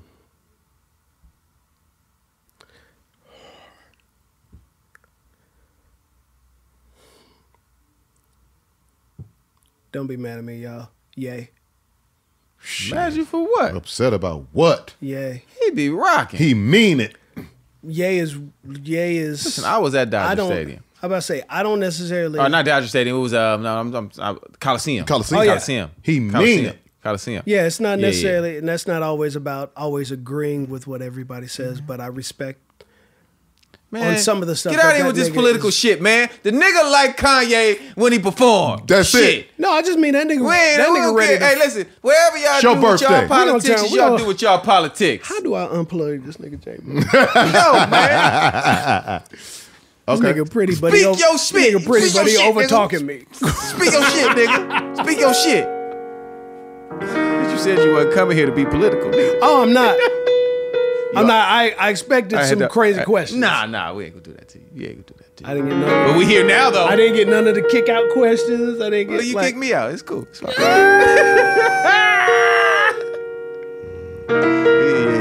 It's here now, though. It's here now though, because you just said a few names, but what can't he do? I ain't saying no names. I ain't saying no names. I ain't saying no names. I ain't saying no name. Where you was, who you with, what you did. Don't say shit. I ain't saying no names. I ain't saying no names.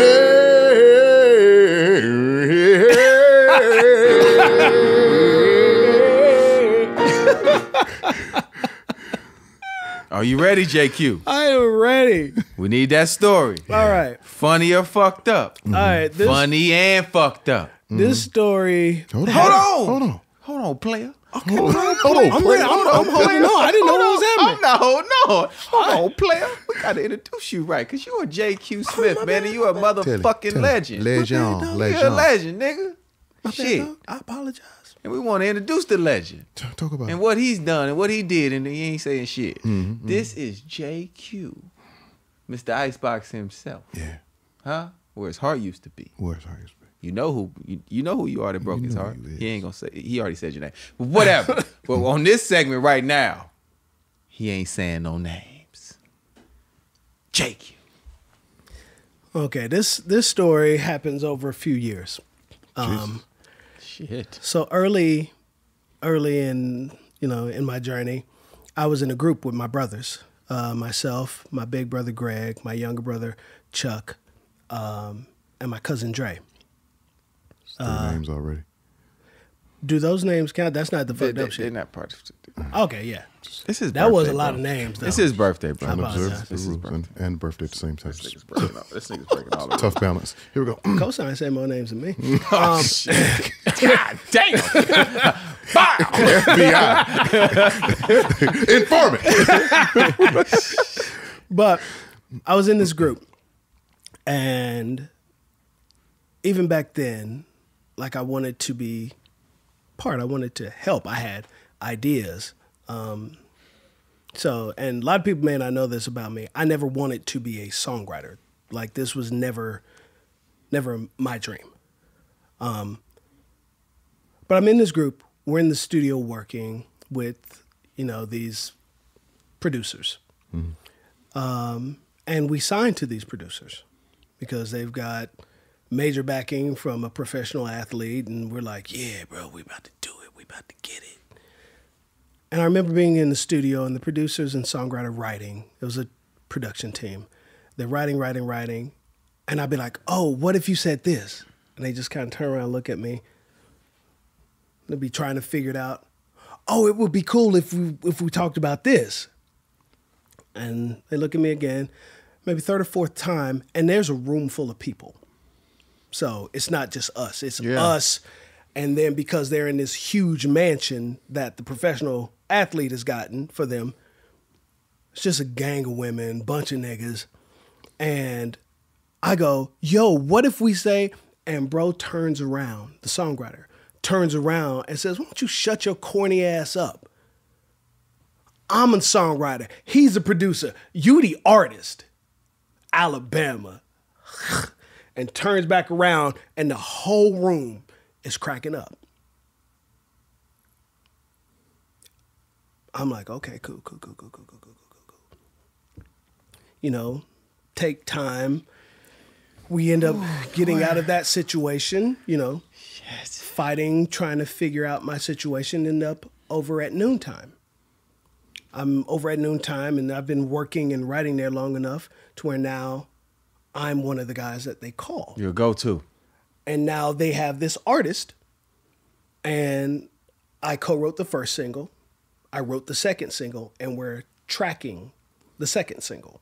At the time, we didn't know the second single, but we're tracking the song. And one of the partners come in and go, hey, man, we got some people that, want to get up here and want to start doing some work. I told them to come in here and play their stuff for you. And I'm like, okay, well, I need to get finished with Buddy Vocal. So if I could have like 10 minutes to just wrap this part up, it would be cool. And it was like, yeah, I'll send him in there in 10 minutes. I was like, thank you, bro. So I'm sitting there and we're going over trying to get all the backgrounds done. That was back in the day when I thought more harmonies meant a bigger hit. Right. So every note I could think of. Yeah, I know we already got that note in there, but this the octave. This one's doing a little bit different. Yeah, sing this one. Yeah. So bro singing, and they come in the room, hey. And he's like, I'm looking for JQ.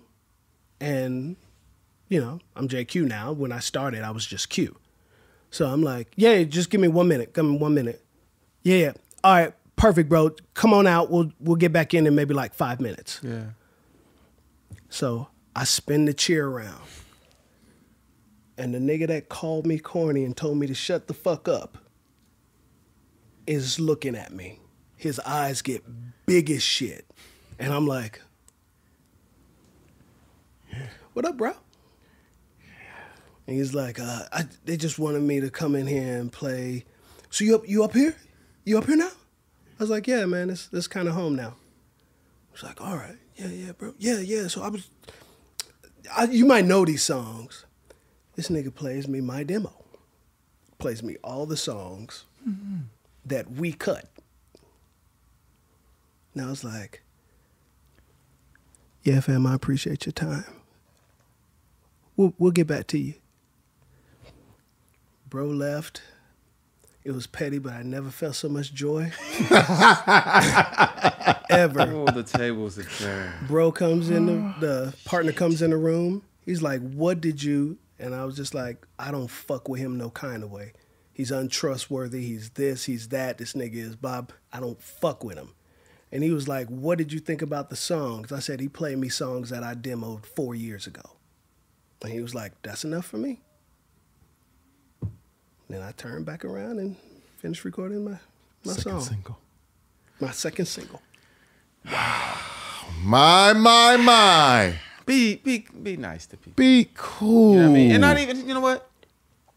Might not even have to just be nice. Just be cordial. Bruh, be just cordial. don't shit on people. Especially if they don't deserve it. Bruh. You can, pull a young man to the side. 'Cause I'm sure he's a young fella at the time and say, hey, Yes. Just trying to get involved, trying to learn. We might work you in, but let me focus a little bit. Even if it's said that way. Yeah. And definitely don't diss where you're from. My father from Alabama. Hey, bruh. That bothered me. Oh, it bothered me. Because you could very well be in the other chair at some point. Spin it around. It was amazing. Oh, it's you. And on the other side of it. I'm going to tell y'all another story when the camera's off. We're going to hurry up and get these cameras Brother JQ. Be amazing. Man, you are amazing, man. Outside of all of this, man, you're just an amazing brother. Thank you, man. I You know what I'm appreciate saying? Anytime, and Jay can attest to this, man. Anytime your name comes up, it's just good energy all around. Yeah. You know what I'm saying? And it's infectious. You know what I'm saying? I love you guys. It's crazy. I was talking about this yesterday in the session. I was like, I know a lot of people. But I don't think I have a lot of friends. Like, I don't trust a lot of people around I don't feel comfortable enough to have them around my kids. Yeah. For me to be around. I love you guys. You guys have been solid from the beginning. You made me better. My God. You make me better. You also introduced me to Sean Stockman. It was amazing. That's my brother. Yeah. Hey, man. That's my brother. It's our brother. brother. All of us. Yeah. Yes. Yeah. No, he's been a blessing to all of us. Christmas project is coming out. Yeah, because I was, Yeah. I was on one of them things. You know what I'm saying? rolling. You know I got the call. You know what I'm saying? But thank you, bro, Yeah. for being who you are and for being consistent. Bruh, absolutely. I appreciate it. Can I say one thing Absolutely. to the creatives that Please. may be looking? Bro, I just want to say this, just because I feel like it needs to be said, and I wish somebody would have told me really early in my career. It's one thing that I wanted to make sure I said. For those creatives that are out here trying to figure it out, understand that success is easy. And when I say easy, I'm not like it's going to fall out of the sky into your lap, but it's not complicated. Like, success is a combination of good decisions. Learn to make decisions that move you in the right direction. Whenever you're about to, is this moving me closer to my goal or not closer to my goal? I swear, if you do that, you will get to where you're trying to get. Like, math is math. 2 + 2 will always be 4. If you keep walking in the direction that you're supposed to be going, eventually you will get there. You know, half the people that fall flat now fall flat for a couple of reasons. They have a very bad relationship with self-discipline and self-sacrifice. Like, there's too much, and I'm saying this because I speak to a couple of young people now, and that's all this thing. Everybody's scared of missing out and all of that. Just understand that the real fucking work gets done alone. You know, Floyd, when it's time to get it in and they're preparing for a fight, bro don't go out and bring a bunch of people around. They go into isolation. When Kobe was ready to really ball out, he would say, I'm in a cage. When I'm in that cage, don't fucking talk to me. Don't touch me. You learn who you are by your fucking self. Learn to trust you.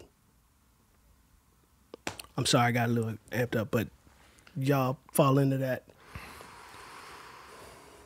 I swear I hate y'all. Ladies and gentlemen, my name is Tank. I'm J Valentine. I'm JQ. And this is the R&B Money Podcast, the authority on all things R&B. This episode has been masterful. It has been cleansing. It has been healing.